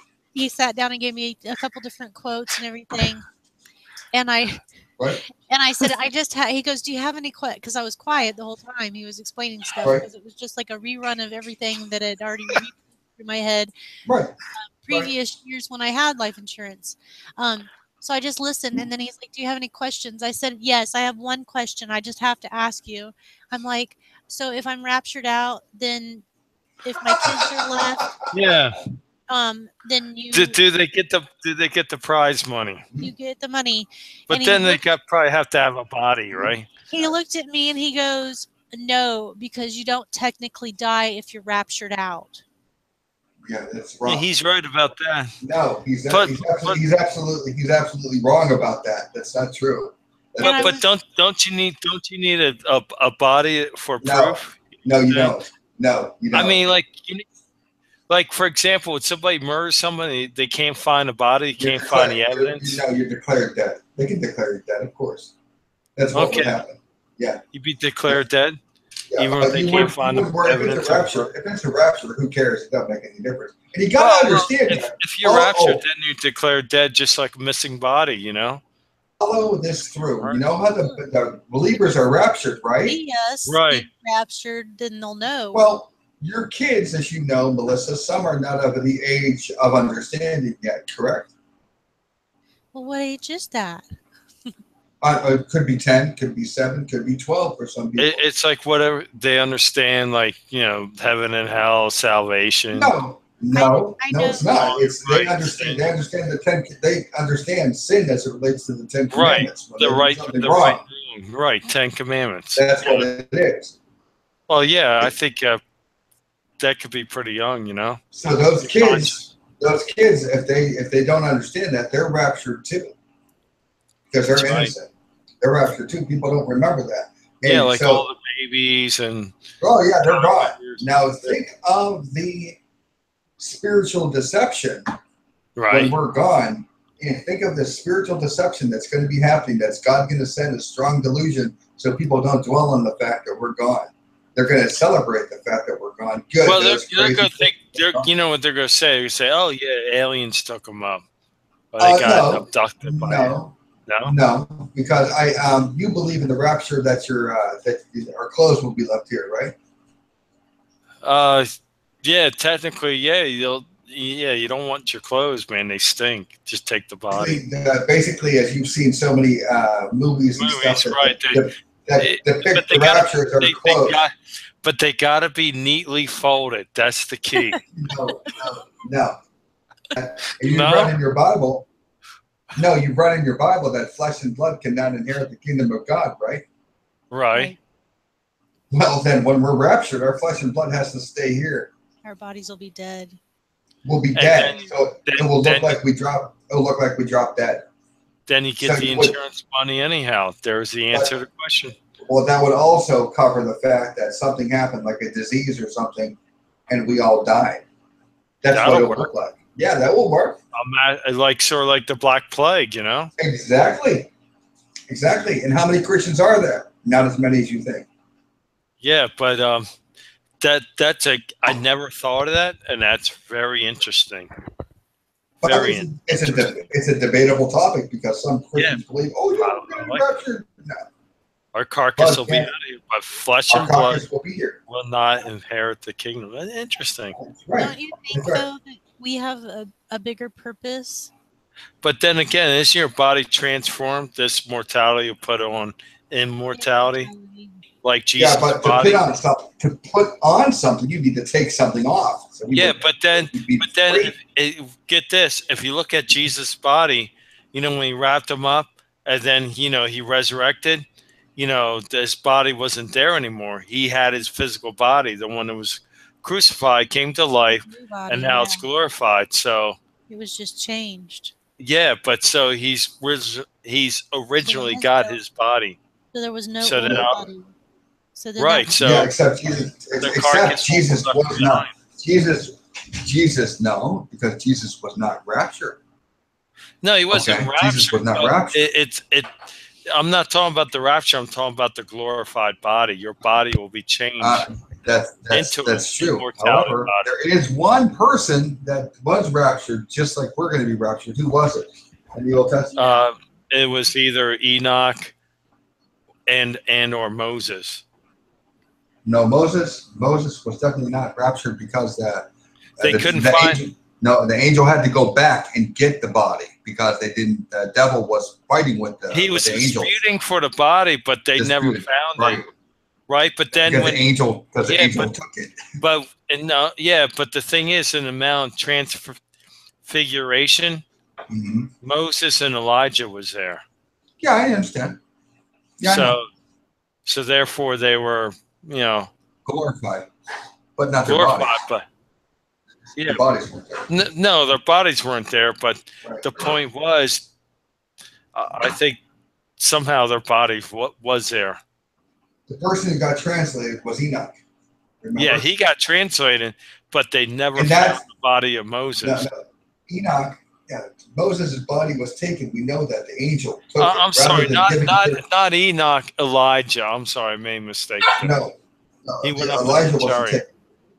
Elijah went up in the chariot. Enoch be found because he desired not to see death. God took him.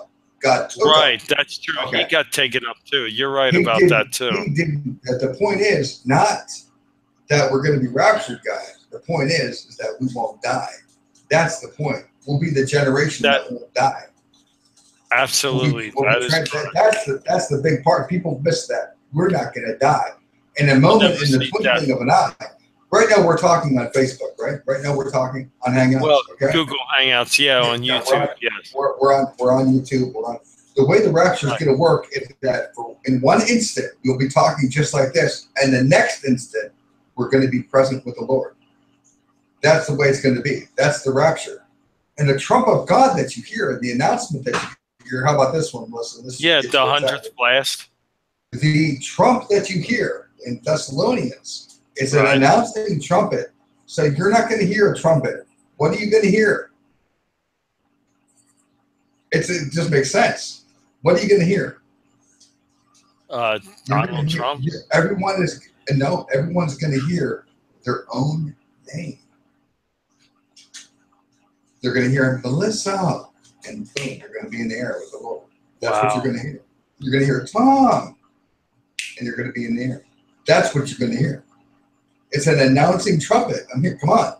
And what God's doing is simply pulling back what's His. That's all. He's just getting what's His. He calls you by name. He simply pulls back what's His. He gets out what's His. And now, Melissa, Tom, do you believe in the pre-tribulation rapture? Or do you believe in the mid-tribulation rapture? Do you believe in the post-tribulation rapture? What do you believe in? It's the pre with me. I've always believed that, and I checked everything else. It's still that. Do you know why I think it's the pre-tribulation rapture? It can't be anything else. Yeah, go ahead. Because the pre-tribulation, because the tribulation period. Melissa, are you familiar with the tribulation period? I'm sure she is. She got her mic on mute, but I'm going to speak for her. I'm pretty sure she believes in that. The tribulation period is also known as Jacob's trouble, which is also known as Israel's trouble, which is also known as the wrath of God. It's the wrath of God. He doesn't take his wrath on his own people. That days of Noah is like the days of the Son of Man, right?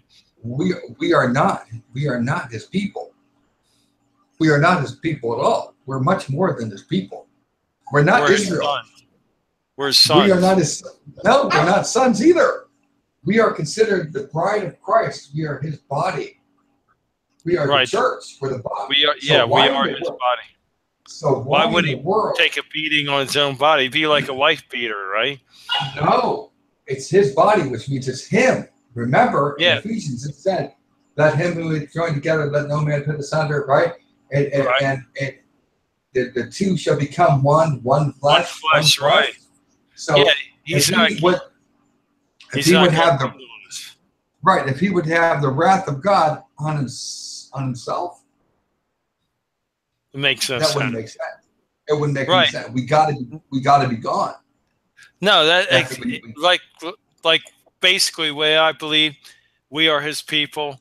He doesn't take it out on His own people. We're going to be delivered from the wrath. Well, from the wrath to come, of course. But in Matthew, Mark, Luke, of course, it says all sorts of stuff. It says, it talks about tribulation. It talks about tribulation. Pray not that your plight come in the winter, and all this other stuff. And that's all don't true. let your plight be in winter, right? That's all true if you're sitting in the tribulation period. Yeah, but it's not true when you're sitting in the church age.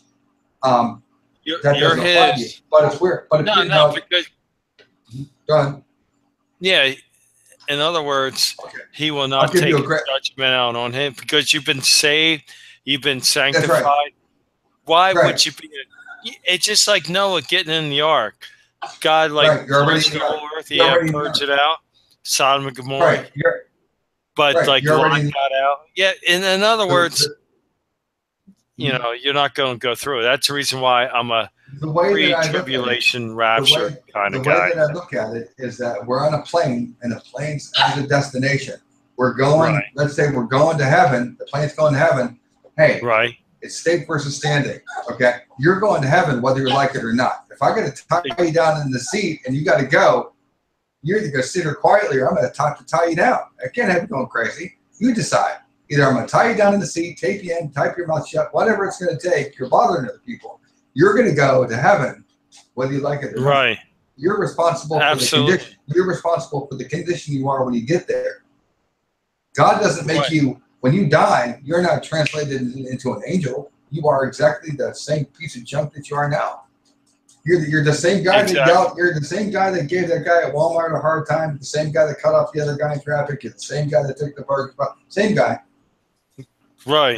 When you're translated, your state and standing have nothing to do with each other at all. You're going to heaven, you're a Christian, even if you're a sinner. You're still a sinner regardless. You're just a saved sinner. That's all. So do you believe that, where it says that God will wipe every tear, do you believe that he'll also wipe your mind when you get to heaven? I think he has to, yeah. Yeah, he could do the old Mandela Effect, I don't think he wipes your mind. I think we'll have a godly, Christ-like mind, having the mind of Christ, the understanding. I don't think he'll wipe your mind, but I think we'll have a real understanding. I believe we're seated in heavenly places already, just like it says in Ephesians. Exactly. And I think that when we leave this earth, and I know it sounds kooky, I know it sounds crazy, I know. I believe when we leave this earth, when we go to heaven, when we go to where we belong, I believe it'll just be like going home. We've been there before. We know. Yeah, we'll have that sense of being home. Yeah, and I'm not talking about predestination. I don't believe in predestination. No, but you'll know. We're already there. We already have a name, a place on the table. That's where I'm sitting. God knew it. We're already there. It'll be right as rain. Right, and the thing is that why worry? Because in 50 years we're all going to be dead anyways. Absolutely. And I really mean that in a good way, not in a bad way, in a good way. I really do. Because the truth is, with all of this, the people, at the very worst, if I'm wrong about my Christianity, I'm wrong about the Bible, I'm wrong about my faith, at least I tried to do right. I tried to do the best I could. I really did. I tried. Well, right now we're running a shot clock down. You know what I'm saying? Well, yeah, okay, yeah. But the other people, you've never noticed that people do what they want to do, whether they're doing drugs or drinking or meth or shooting up or doing whatever, beating their wives or having a good time with their swingers or whatever they do. I don't know what they do. I don't care. They are people most miserable. You ever notice that the most miserable people you ever want to meet? The people that have all the money in the world, they're not happy. The people that have a woman, they're never happy. They are never happy. They're never content with anything. They always want more. Yeah, they always think that the grass is greener on the other side of the fence, but once they go on the other side of the fence, they find the grass is like brown and dried out. It's like, oh, okay. Right. Yeah. And it's to me, it's just the craziest thing. But yet when you try to tell them, they don't want to listen. It's almost like a Mandela effect in itself. Yeah, right? Absolutely. They're they're calling us crazy. Right. But to answer your question about your experience with the Mandela effect, talking to people, Melissa. Yeah. I believe that the people who you talk to that come back and they say, "Oh, that and they switch back to the way they were before you talk to them, almost like a Mr. Smith type of thing, like the Yeah, Matrix." exactly. I believe that those people, the people who don't believe in the Mandela effect, are a Mandela effect unto themselves. They prove the Mandela effect for us. We don't even have to say anything.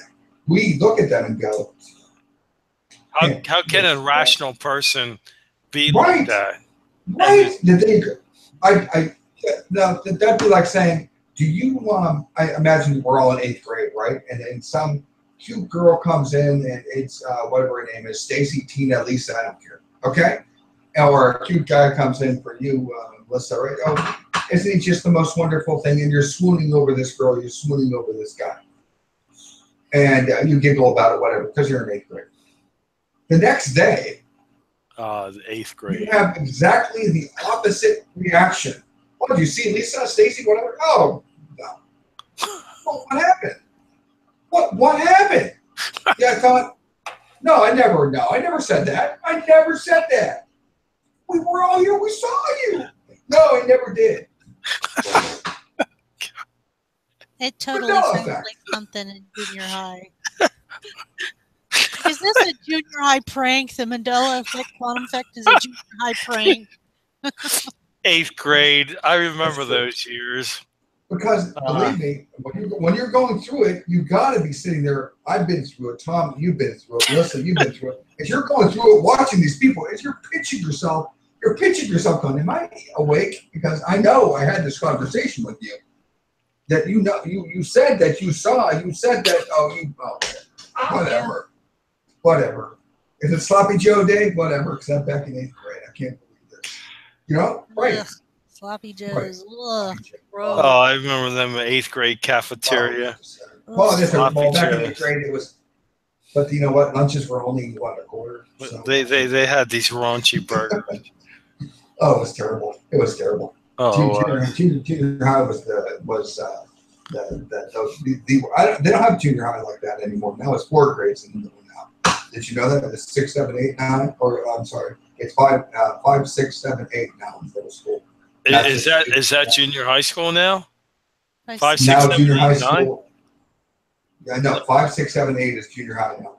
Wow, that's weird. Yes, I don't even remember. Yeah, so they did 7 and 8, 7 and 8th grade, right? 7 and 8 is middle school. Yeah. Yeah, junior. Back when I was a kid, it's 7 and 8. Yeah. Yeah. Unless you went to parochial school, then you had the 7 and 8 right there in the school. You went to Catholic school, they had 7 and 8 right there. I mean, wow. Yeah, that's what they had. The parochial school. But you know, if you went to St. I went to my church was St. Bernard's. You know, I was raised Catholic. Oh, you raised Catholic? Oh yeah, sure. Well, you know, I was born and raised Presbyterian until like I was 5. Then my parents got into voting, and I never went to church again. And when I was a teenager, I was like an atheist, and you know, then finally I started dabbling with the supernatural, and I found out that God was real. Yeah, of course. You know.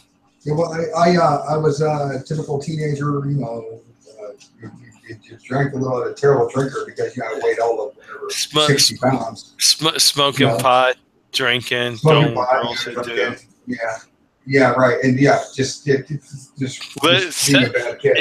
It's basically sex and drugs and rock and roll, right? I was a really bad kid, and I really wasn't even a bad kid. The Lord really saved me and spared me from a lot of it. And my friends were not so lucky. They were not so lucky, and I got out of it, and a lot of my friends, they never did change. They never did change at all, and they're still very much that way. They're all biker types, you know, the way that you were. I think I was talking to you about it. The biker types, people were biker types, and that's what they were, and that's what they became. They became biker types, and the leather and all that. They really are that way, which is crazy. I mean, those are my friends, and you know, it's not to say that they're criminals, but my friends have unfortunate, or the small group that we are. I'm sure everyone has a story. You had friends too, Melissa, just like you did, Tom. Yeah. Oh yeah. I don't have any friends. Your friends from school, what happened to them? Well, I keep in contact with one friend from high school. You know. Well, that's one out of the hundreds that you have, right? Exactly. Talk to just one. No, make that two.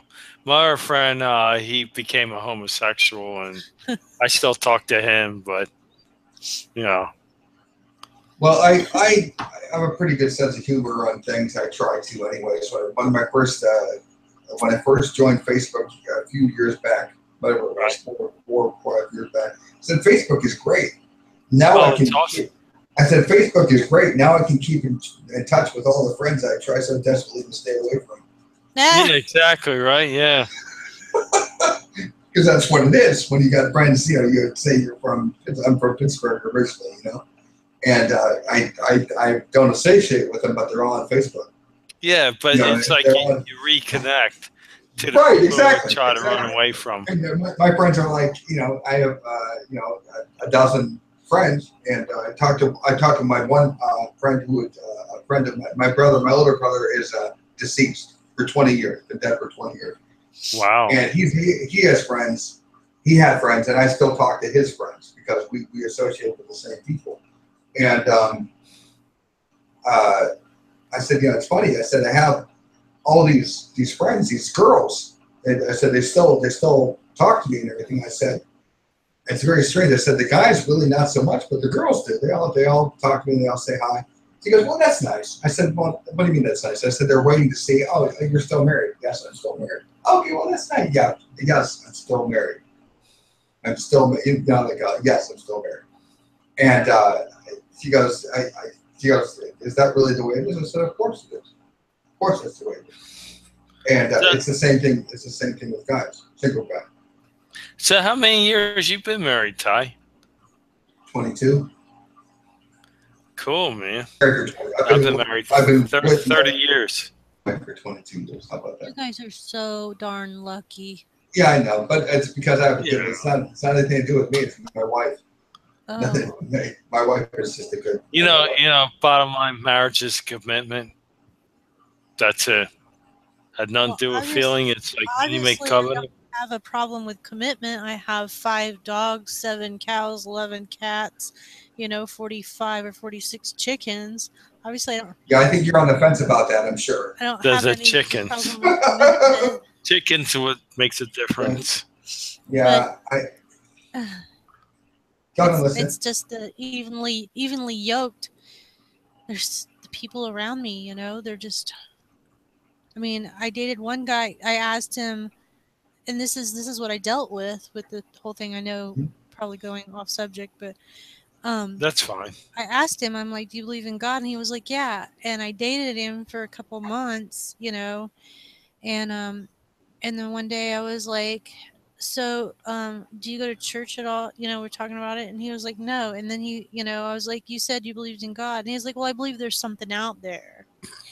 I'm like, I was like, so you don't believe in God, and you don't believe in Jesus Christ as your Lord and Savior? And I knew this person from when I was young, and right. And I was like, I just kept my mouth shut after that, and then he came over, and I got on my knees in front of him. He was in the chair, and I said, listen, I said, I love you, and I care about you tremendously, but I will not put myself in any kind of relationship with anyone that isn't evenly yoked with me ever again.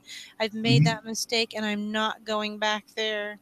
And he was like, you're seriously, he's like, we're so perfect for each other. And I was like, but we're not evenly yoked, and God comes first. Absolutely. See, that's the thing. When I met my wife, He is in the center of a relationship. That's bottom line. If you don't have Jesus, you don't have anything. You might as well just, like the guys from Satan, if God's on his life, and you're right. You're absolutely right. Yeah, I've been asked out. I don't even know how many times since I've moved out here. It's just, it's like when you're like trying to talk to them about God, they look at you like, what? Yeah, forget it. Just hit the road, Jack, you know?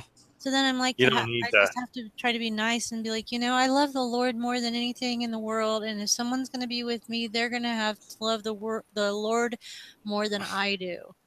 Absolutely. Well, Minimum. you understand. I hear what you're saying. I really do. And I'm not going to dispute anything that you're saying because it all sounds good. But the person that you want to be with wants to be, you need to help me. Someone that actually helps you. Someone that encourages you. Someone that makes you a better you. And someone that you make, hopefully you be the same way with your mate. Okay, and that's the idea with your husband, and the same way with him to you. That's the idea. Okay, whatever my wife wants to do is whatever she wants to do. I'll back her in whatever she wants to do. That's my job. That's what I do. I'm not going to tell her. Of course, I'll give her my opinion if I don't think it's a good idea. But if she wants to do something, that's what she wants to do. I'll back her up in whatever she wants to do. That's what I do. And she does the same for me, of course. But marriages and relationships are never 50-50. 20, 70, 30, and all different areas. I mean, that's the way that it is. I mean, a lot of men, that misogynistic thing goes right out the window. That misogynistic thing is just, you got to be kidding me. And I don't mean men that men wear dresses and men become looters. No, I'm still a guy. My wife is still a girl. You understand? There's no misunderstanding of roles, but the responsibility can change. I'll do dishes. Of course, I do dishes all the time. I don't like my wife doing dishes. My wife puts, she works hard enough already. Doesn't have to do dishes or laundry or work and do anything. But the idea is that it doesn't take anything away. It's just doing what needs to be done.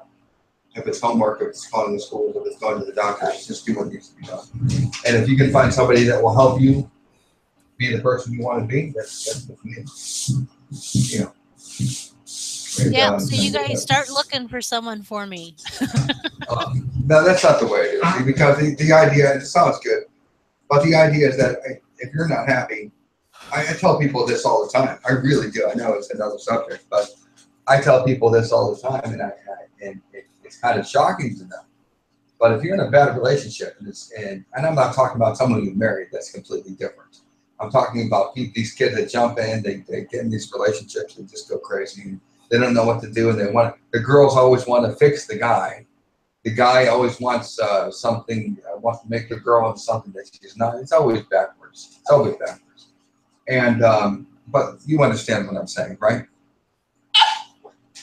The girl always wants to fix the guy. They're always understanding. I'm going to make him better. I can fix them. I can fix this. And the guy's always the guy.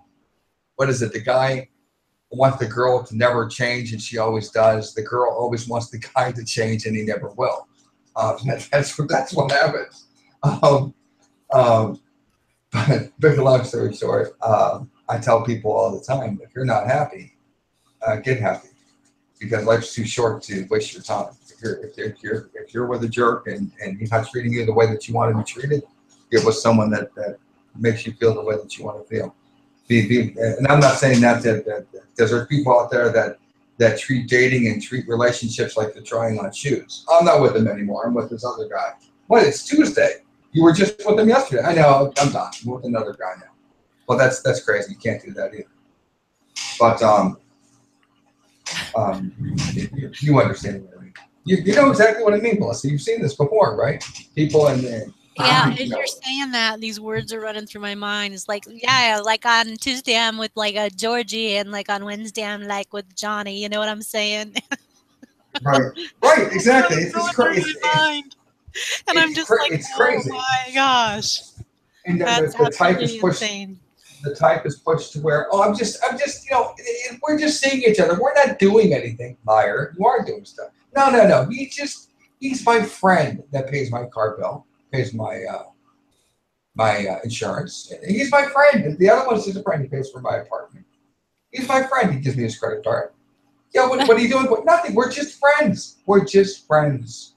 Yeah, okay. How many so friends are you saying your daughter or daughters have been that way? One daughter. Oh, no daughter? One daughter? One daughter. Just one. We got one daughter, My wife, it's from a previous marriage. My daughter's from a previous marriage, and I've had friends like that. I've had friends like that.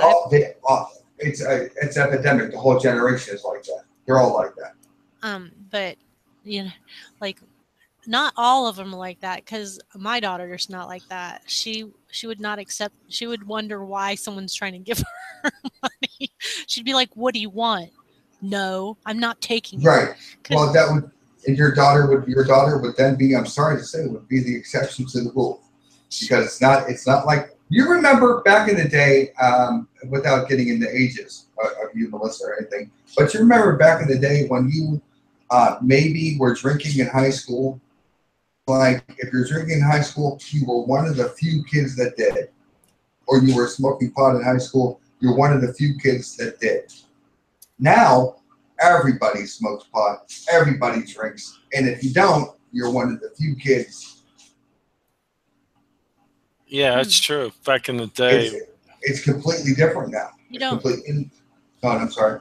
You don't think kids when they were in high school, because we're all about the same age here, so you don't think kids in high school when we were in high school weren't all doing that, having parties? No, they weren't. I was smoking and drinking. Yeah, how old were you? Because now they're doing it at 11. I was 16, 17, 18. Now they're doing it. Now they're doing it at 11, 12, 13. Wow, it's crazy. And it's epidemic. Hey, newsflash! Uncle Hugh, I found out from Harold Beebe that he's dead. He kicked off today. Who's that? Hugh Hefner. Oh, Uncle Hugh. Are you kidding? Yeah, well, he was. I just found that out just now.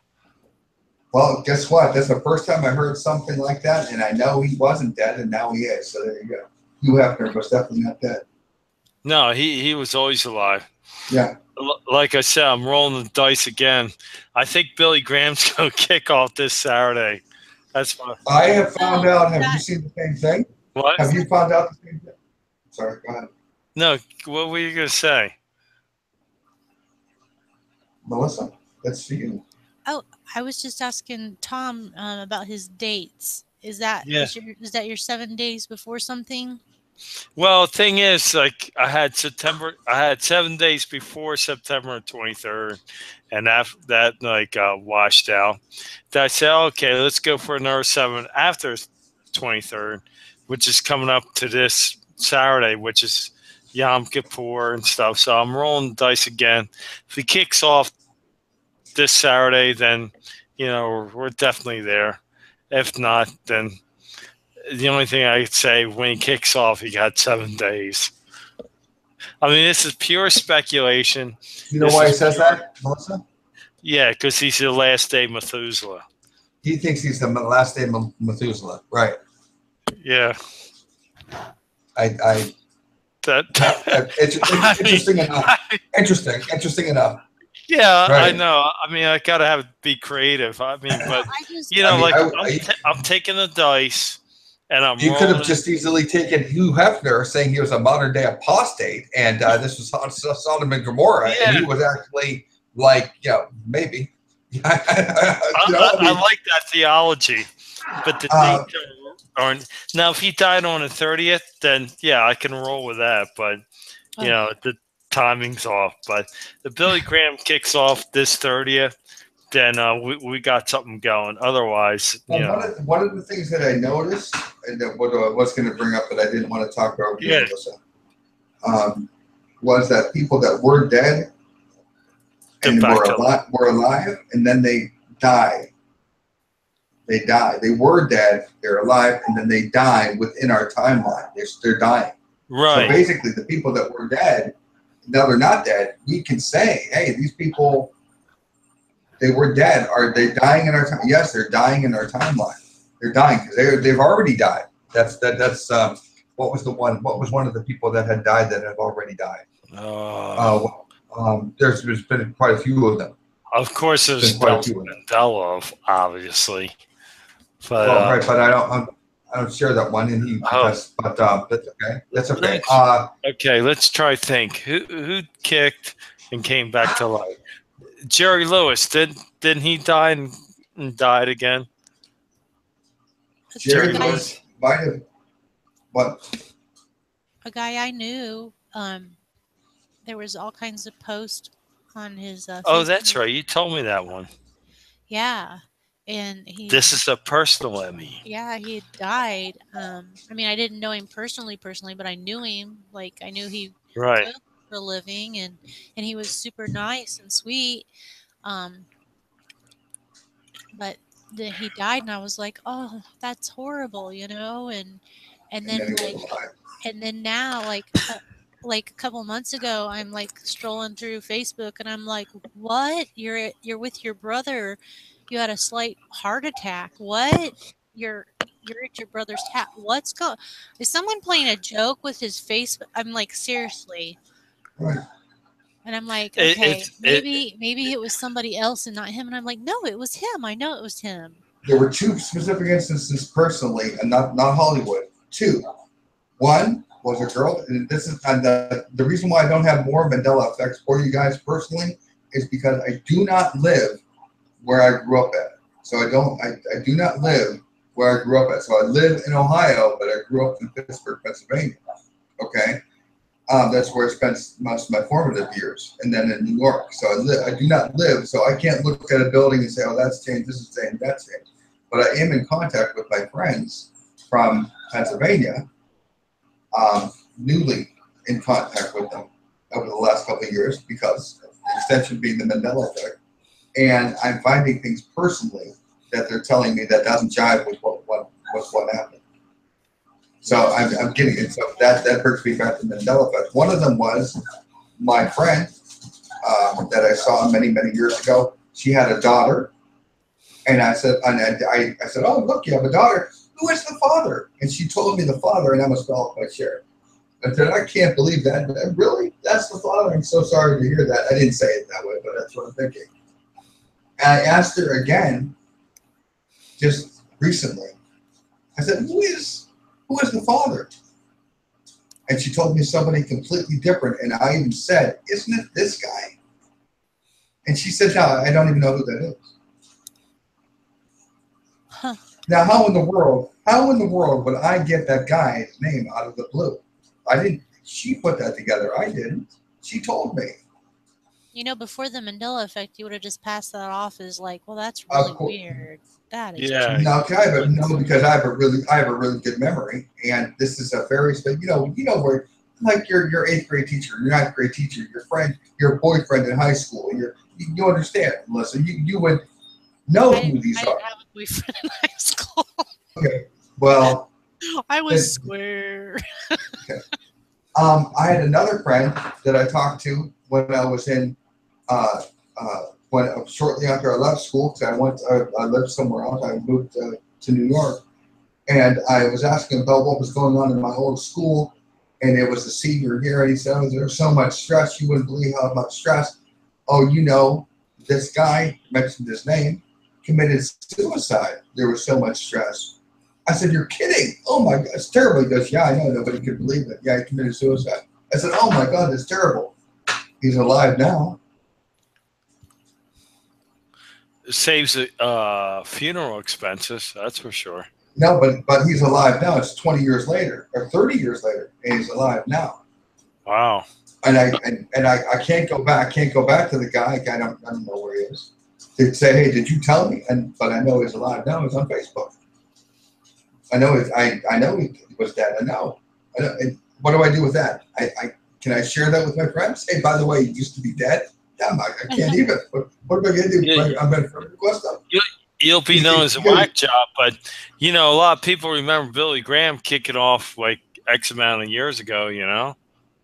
I think remember him, but and mine was not X amount of years ago, but maybe 2 or 3 years ago. Is that? Really? But you guys, just not really. Nah. And not only did he die, but we were talking about him, doctrine, and we were going back and forth about Billy Graham's doctrine, and how his doctrine was off, and he's alive. And I go back to that conversation. I went back to the people, and I asked them, "Remember when we were talking about Billy Graham?" they didn't recall me talking about Billy Graham. Wow. So the conversation never happened. See, they don't have any memory. Yeah, and that's the whole thing. That's the reason why the Mandela Effect isn't so publicized amongst mainstream media, just because you're going to have people that never experienced it. Yes, and I also believe, just like you faced Melissa, when you said about I'll call it the Matrix effect, the effect where they turn into Mr. Smith, or they don't believe the conversation. I believe the same thing happens when people think of confabulation, accuse us of confabulation, that we have missed memories, that we're just mistaken.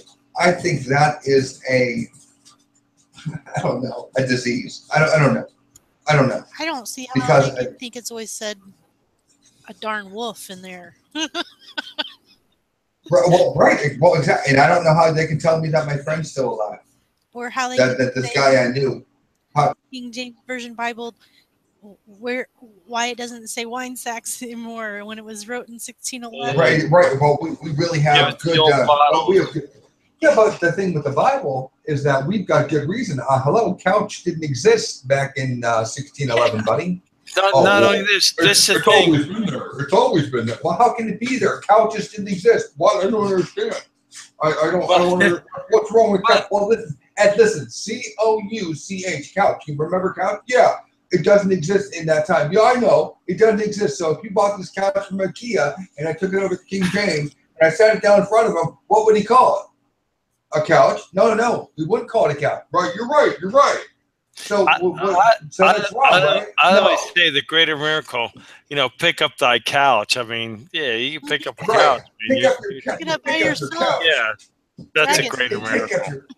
Take up your couch. Take up your couch. Pick it up. And sit it outside. Right, because we're sitting outside with a truck that's going to come for you. It's tough to pick up a couch. I mean, here you go, guys already palsy came in walking, like, oh yeah, pick up a couch. Oh, okay, sure. Now I know it's unpopular. I think it's easier walking. Did Muhammad Ali die? Yes. Oh. He recently died. I thought he died before too, but it wasn't. Yeah, they say he kicked off before that too.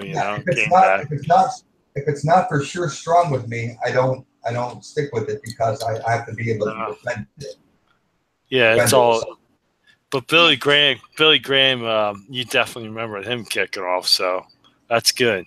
Oh, absolutely. I remember him. He was heralded as, he was referred to as on TV. It was all over the place for a while. He was heralded as a specific thing, as a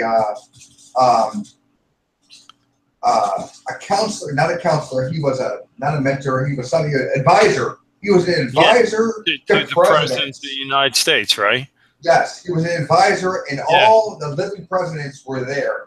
They were all there for him. Okay. Oh, absolutely. He was heralded as that. He was a great guy, and they had flower arrangements like you wouldn't believe, as you would imagine. Oh yeah. I'm not talking about Princess Diana type. No. No. This guy was in a class by himself. Yeah, it was a very reverent thing. Billy Graham, wonderful, blah blah blah blah blah. And his son did it. His son did the eulogy. The eulogy. Yeah. That's all you saw. Every clip that you saw for that, they buried him within a couple of days. Yeah, that's the thing. All the clips were him. Yeah, that's the thing. I mean, I never remember him kicking off. So it's another one of dual timelines. No. He never died. He never died. I mean, I made when I first got on the internet in 2002, I made a little webpage saying, when Billy Graham dies, that's the end. I mean, it's like 15 years ago.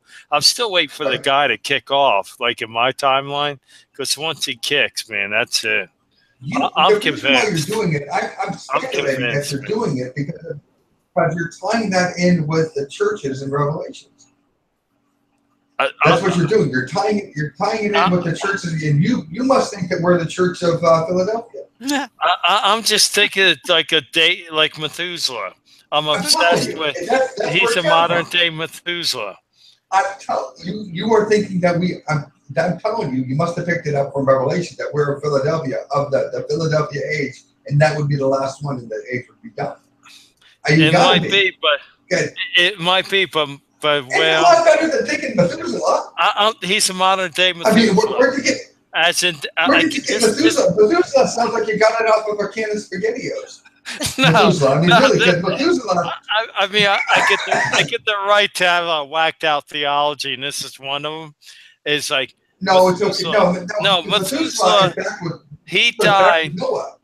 Yeah, he died. Like when he dies, the end will come, right? And then when he died, they had 7 days. Where did you get that from?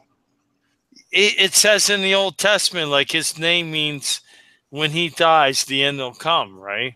And then 7 days later, that's when the rain started coming in, right? I don't know.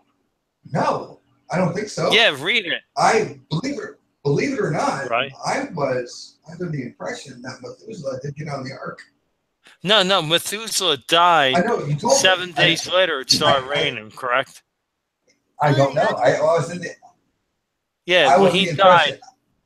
Is that in Genesis? That's in Genesis, yes, correct. Very, very early in Genesis. I don't remember. Yeah. The thing. Do you know what the problem with? Oh, great! This is one of these. I'm actually missing this. I'm actually missing this page. I don't remember 7 by 7 going on the ark either. I remember. No, but like originally, in the book of Genesis, it said, how they figure out all the names of people there, but Noah's name, I mean, not Noah, Methuselah, when he died, the end will come. And when he died, 7 days later, that's when it started raining. So you're thinking Billy Graham is like a sign from God saying 7 days later, the rains will come. I believe that he's a modern day Methuselah. It's going to be fire. Not rain, but, the rapture, or whatever you call it,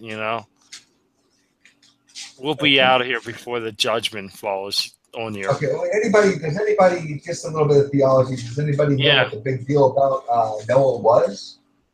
Why it was such a big deal? Why he was especially viewed as a kook? Yeah, because, here's a clown that said, oh, I better build a big freaking boat because we're going to flood it out. And they never had rain back then.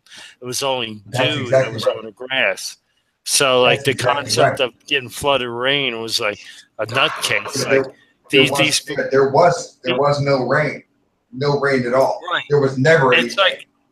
It's like these nutcases that believe that the Mandela effect is real, that things are actually changing, or the rapture, And Adam and Eve. Here's the thing. It's just simple stuff. Adam and Eve. Yeah. Okay. Adam and Eve had 2 sons, right? Had Cain and Abel. Right. Right. Okay. Exactly. But they didn't. They didn't have Cain and Abel. What did they have? Hatchlings? Oh, sorry. They didn't have Cain and Abel. They had Cain and Abel, don't get me wrong. But that's not all they had. They had more, right? They had Seth, right? But all they talk about is Cain and Abel. Like those were the only ones they had. And Cain and Abel were another doctrine. A weird doctrine is Cain and Abel were twins. You understand? That's another weird doctrine, that they were twins. And of course, Seth came later. Seth was there too. Seth came later. Yeah, the third son, but of course, the mark of Cain. You know about that. Cain was what was known as the mark of Cain. Cain was banished. Yeah, because they, in other words, he was worried that people were going to kill him, so God put a mark on him and all that good stuff. We couldn't kill him. I couldn't kill him because he had that mark. Right. But it's just weird. All this weird stuff that goes on. But the other thing that happened was why did God send that rain? Why was God going to destroy everybody? Because the earth was evil and he had to destroy like Sodom and Gomorrah, No. Sodom and Gomorrah was actually much, much better than Noah's time.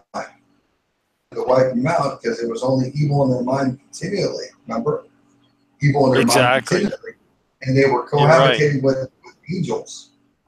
Oh, sure. They're breaking every commandment. They're breaking every commandment in the tablet. Right. They were, but the problem is they were breaking every commandment before they were even commandments. They're right out of the gate. Rick hadn't even left the 10th chapter. Sure. They kept running right out of the gate there. You're right. They didn't even have Moses yet. Noah was the great, you know what I mean? That's who he was. So, hello, they weren't even Jewish yet. Hello. No, Abraham was 10 years old when Noah was hanging out with him, in the book of Jasher. That's the point. The point is that if people would understand who these people were, that they were all related. Hello, right. There's a godly line. There really is a godly line. And absolutely. One of the things that people, and you guys, I'm surprised you guys don't pick up on this stuff in Pentecostal churches or non-denominational churches. Why do they always make these words like the most difficult words to pronounce in the world? Well, a non-denominational denomination, right? Yeah, it's a non-denominational denomination. Oh, come on. That's a denomination. Sure. Every time I feel it, I feel like I owe. Every time I say it, I feel like I owe somebody money. Non-denominational denomination. You got to pay your tithes. You know that, right? You got to pay your tithes. Yeah. Sure. Oh my gosh. But anyways, the Give point is that, it says, that there's a doctrine called serpent seed doctrine, which is very interesting. But it's that, without getting into that, Cain was like the descendant of Satan, right? The serpent seed. That's the serpent seed doctrine. But right, I heard of that. Brandon taught that one, right? But William Brandon. No, it's not his. I mean, there's a bunch of people. It's been around forever. Oh, it's before that. Okay. Oh yeah, that's been around forever. But the doctrine is in the children of the devil, which is repeated over and over again in the New Testament. The children of the devil. Right. Okay, and in the last days, men shall be lovers of themselves, boastful, and all this other stuff. Right. And it's all children of the devil, and then it gets worse. And by the time you get to Jude, they're killing people. Yeah, but children of the devil is like a spiritual thing, right? Not natural, right? Well, that's where it gets in. That's where it gets interesting. But is it a natural thing, or that's where the serpent seed doctrine comes in? What's going on? People don't know. Which means that people, because remember, in the world, what do they talk about? They talk about GMOs. They talk about their diets and their foods, and they talk about people acting crazy. They talk about all this drugs and all this other stuff. It could just be that people are just waxing worse and worse, like the Bible says. We're waxing worse and worse. I mean, they're not obedient to parents anymore. They don't honor their mother and father. They just a very uncouth people now. You know that. Well, that's the United States of America in a whole. You nailed it there. Well, I don't think it's the United States of America because England and Germany and France and Spain, Portugal, they went to hell in a handbasket before we did. They went downhill a long time ago. The United States has just recently, within the last 100 years, gone down the drain. The United States used to be the last vestige of hope. Used to be the last vestige. In the 1950s, France was not a good place. England was not a proper. No. I mean, you still had trouble, you understand, but like you would. But things have really gone downhill exponentially, I think. These are the. I mean, people can debate it all they want, but what do you want me to say? I'm old. Remember when we were younger? Maybe not for you, Melissa, because evidently you were a good girl. Yeah, you were hatchling. You were just great. But I remember my parents going, "Oh my gosh, this is," and other people's parents going, "Oh." I wasn't like a good girl. I just didn't have a boyfriend from my school. I didn't date. Okay, well that's good. Obviously, you were a good girl in that respect. How about that? Right. Okay, that's good. There's nothing wrong with that at all, really. And I don't know. It was a very long time ago. I know. Okay, I'll leave it. I'll leave it at that. It's been a long time ago. Okay, it's been a long time ago, but I remember when your parents would say to you that, you kids would be the last generation. You kids, there's no way that the world's going to exist any longer because you kids are so bad. You kids are so bad. Remember? My parents never said that because my father died when I was 13, and my mother moved out of the house when I was 14 and left me by myself. Wow. Wow. And checked on me every couple weeks. Wow, that's not good. That's not good at all. I'm very sorry to hear that. My dad died when I was 20, and my mom died when I was 22. You know, health problems. You know. Okay. But my grandmother said what you're saying when I went to visit her. Oh, well, there you go. There we go.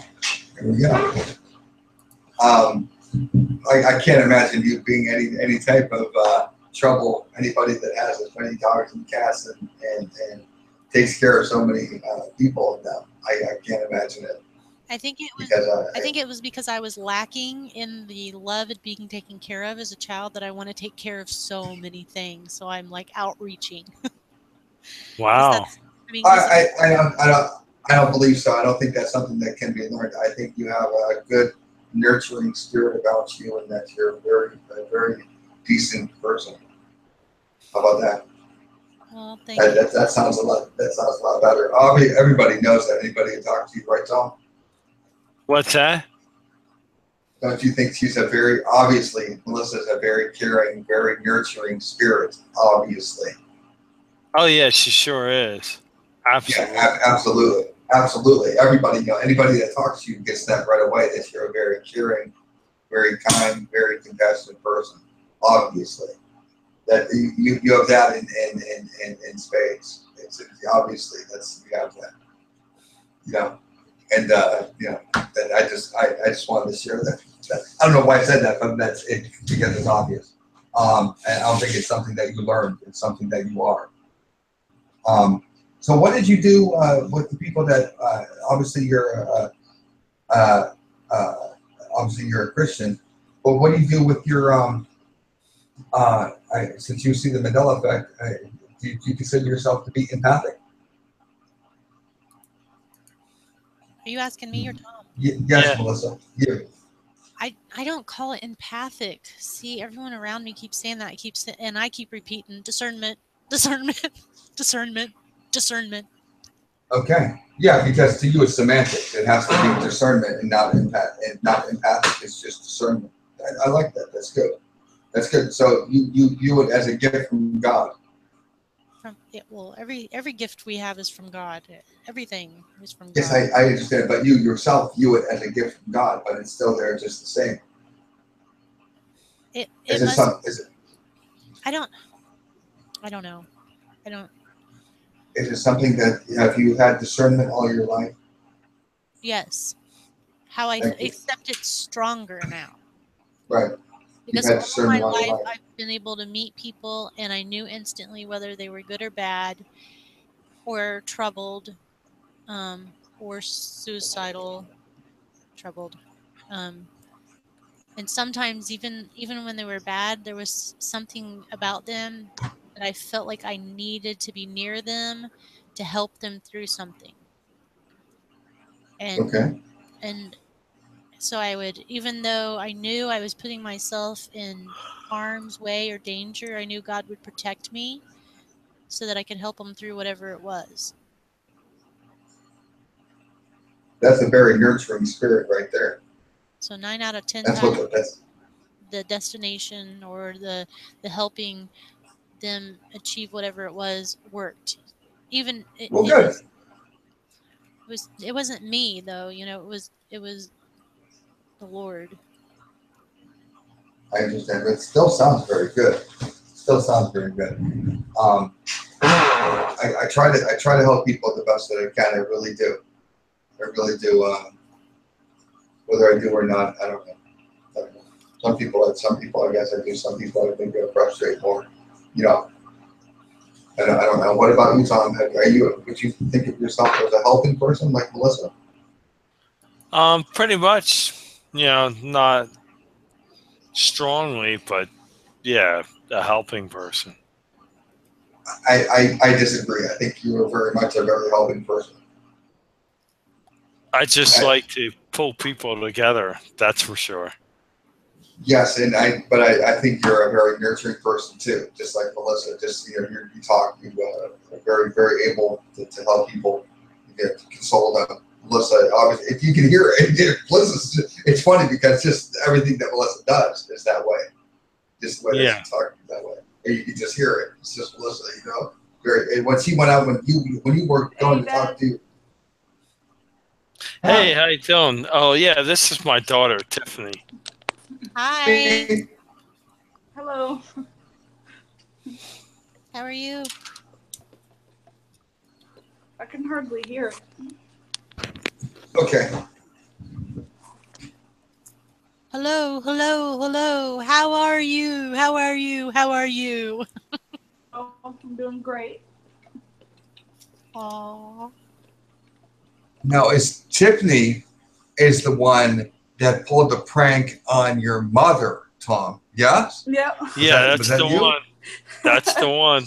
She's missing the baseball cap. I remember she put Gatorade in a Windex bottle and drank it in front of her grandmother, and of course, the results were less than spectacular. It was not. No, it was something where I obviously Tom is used to it. Tom was used to it.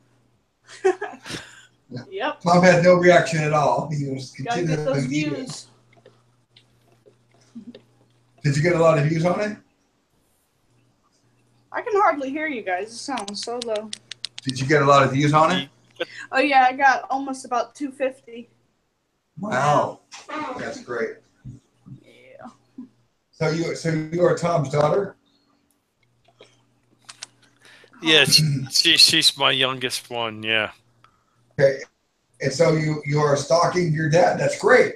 No, I sent her a link, but yeah, I'm she's over here doing my own thing, and he always sends me this link. I never join it, but I felt like joining it. Oh, that's good. I'm glad. That's great.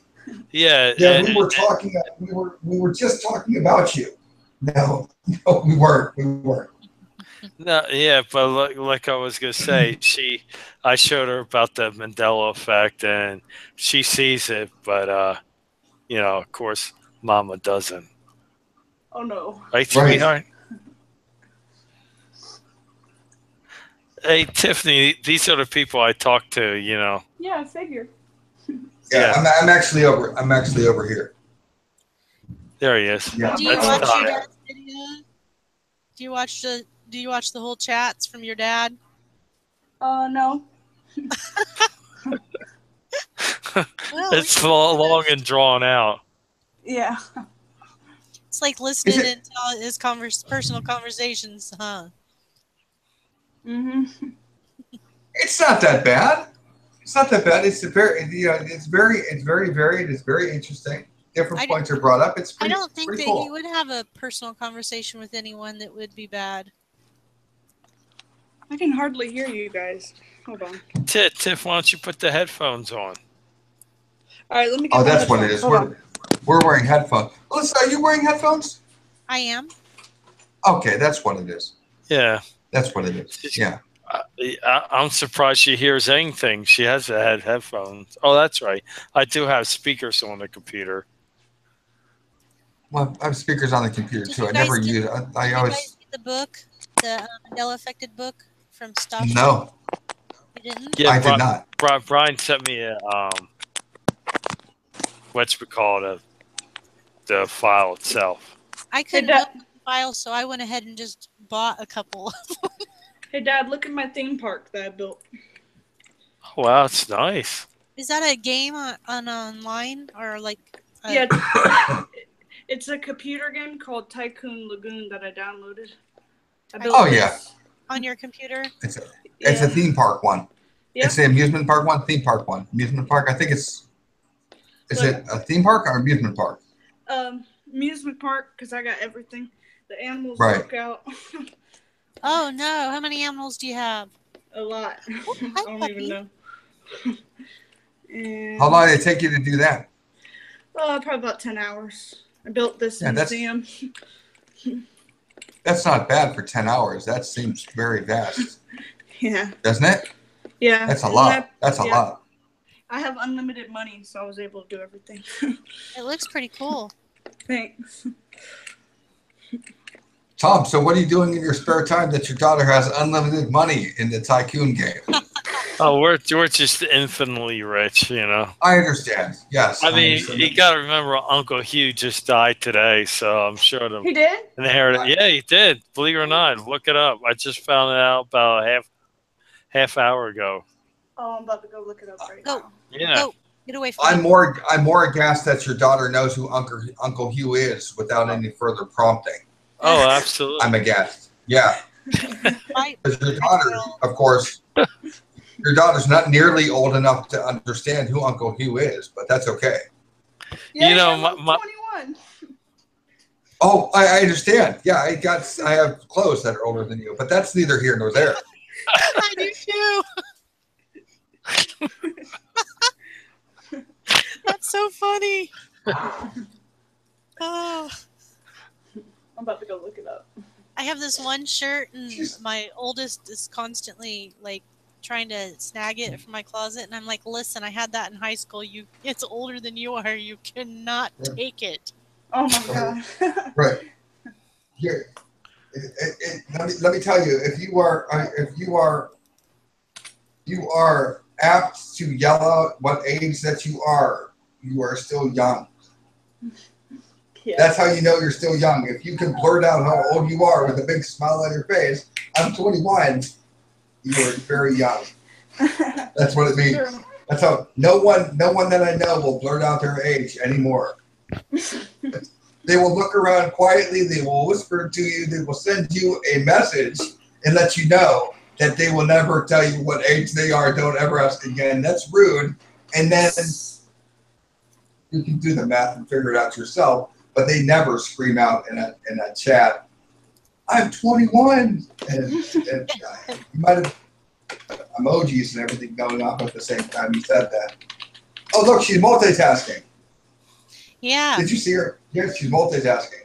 Oh yeah, That's he did another die millennial today. thing. He died in his home at the age of 91. Did Hugh Hefner ever leave his house? I don't think he did. I don't think he. No, he lived. Right. So if he's alive tomorrow, then it'll be a Mandela effect. Absolutely. And we'll all be going, "Whoa, wait a minute." Now, I remember he died tonight. Hugh Hefner, he was what, 91, you said? 91. Yeah.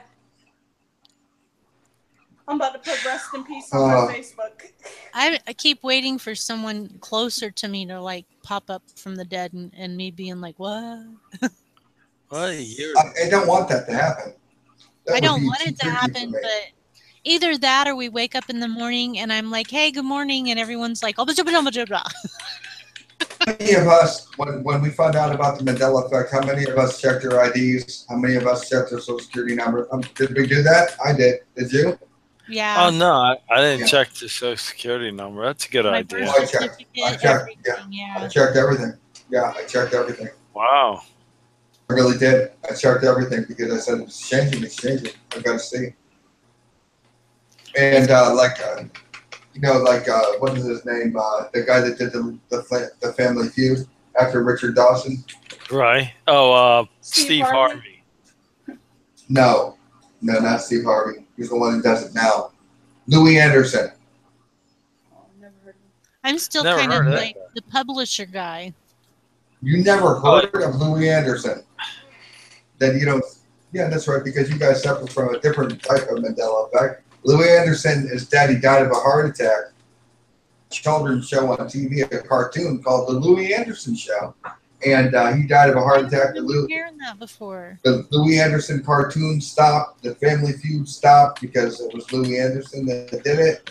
Yeah. And now he's alive. He never died. What? He was a stand-up comedian.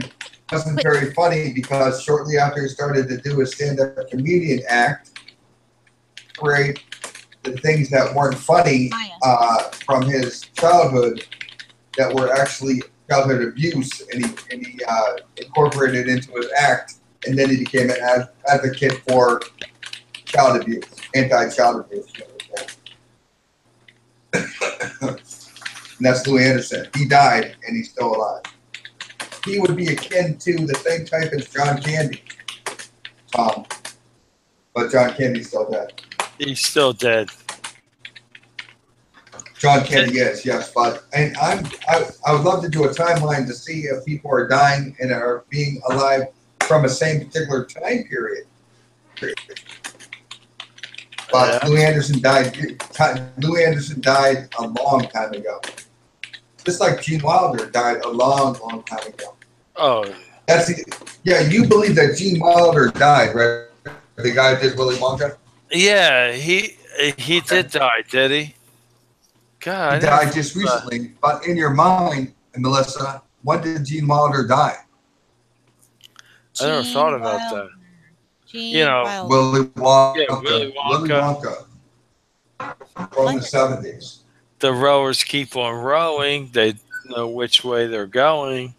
It's snowing. Yeah. Wilder. He's Willy Wonka. He's Willy Wonka. Yeah. He's the original Willy Wonka. Yes, yes. Nice doggy. Did he die of a heart attack? He died of a broken heart. His wife died of cancer. Gilda Radner. He died of a broken heart like a year or so. Was he married Gilda Radner? Yes, he was. Yes, he was. Oh, I didn't realize that. Married to Gilda Radner. Yeah, she died of cancer. I remember that. A long time ago. Yeah. And I'm going to look it up right now. Back in the 70s, right? No, in the 80s. I'm looking at Gilda Radner right now. What? Don't cry, doggy. I need to go night-night. Yeah. I gotta get up. She died. Gilda Radner died in '89, and that means that. I thought she died earlier in '89. 1989, May 20th, 1989. And she died sooner than that. 89, and Gene Wilder was so brokenhearted that he died just like a year or so later. That's it. He was broke. He did not recover from her death. That's the story. But he just died last year. No, she died in the 70s, late 70s. No, 1989. They couldn't have died in the 70s. They weren't married yet. Because Gene Wilder was. No. When did Saturday Night Live come out? When did that come out? In the 70s, right? Teenagers. Right? 70s. No. In the late 70s. In the late 70s. Yeah. Okay. But Gilda Radner didn't come into a big. The Saturday Night Live started in 1975. Wasn't the And Gilda 70s? Radner. Yeah, but she died in the 70s. What's that about? Hippie. Who what? The She 70s died. hippies. Right. 70s were not Peace, love. hippies. No, 70s Well, I weren't know hippies. John Belushi died in 82. John Belushi did die in 82, yeah. Yeah, I remember that. Where were the hippies? But hippies Gilda were 60s. Radner died before John Belushi. Wait a minute. When No. She Oh did my not gosh. die in 89. And she died like way in the beginning of Saturday Night Live. Not in 89. That's nuts. Well, Gilda Radner was doing pictures, was doing her own comedy routines and everything. She had The Woman in Red. She had Gilda Live. 89? And in 1980, she had her own movies and everything. And she died in 1989. 1989. So says, Maybe I'm just misconfabulating that, No, it's one of those things. I'll roll. I understand. Yeah. But I can't believe Gene Wilder. I can't believe Gene Wilder. Now, that Gene Wilder married Karen Boyle in 1991 and was married until his death, until 2016. Gene Wilder just died in 2016. That makes more sense to me. I think he died recently. Not back in the day. Not like in 1990, whatever you said. He definitely did die because when Johnny Depp came out Right. When Johnny Depp came out with Willy Wonka, the kids were talking about this Charlie and the Chocolate Factory movie, and I said, yeah, you should see the original with Gene Wilder. I said, he's dead. He's been dead for years, but wow. I said that Gene Wilder was dead. He's dead. I was telling people he was dead. I know he's dead. Goodness. And so I was telling people about it, about Gene Wilder. Who was Gene Wilder? Well, he's a famous comedian. You wouldn't know him, though, dead a long time ago. And Gene Wilder is a very, very, very funny comedian, very much so. And here's how I would relate to you that he's definitely died before you think he did. Is what do you know of Gene Wilder's movies?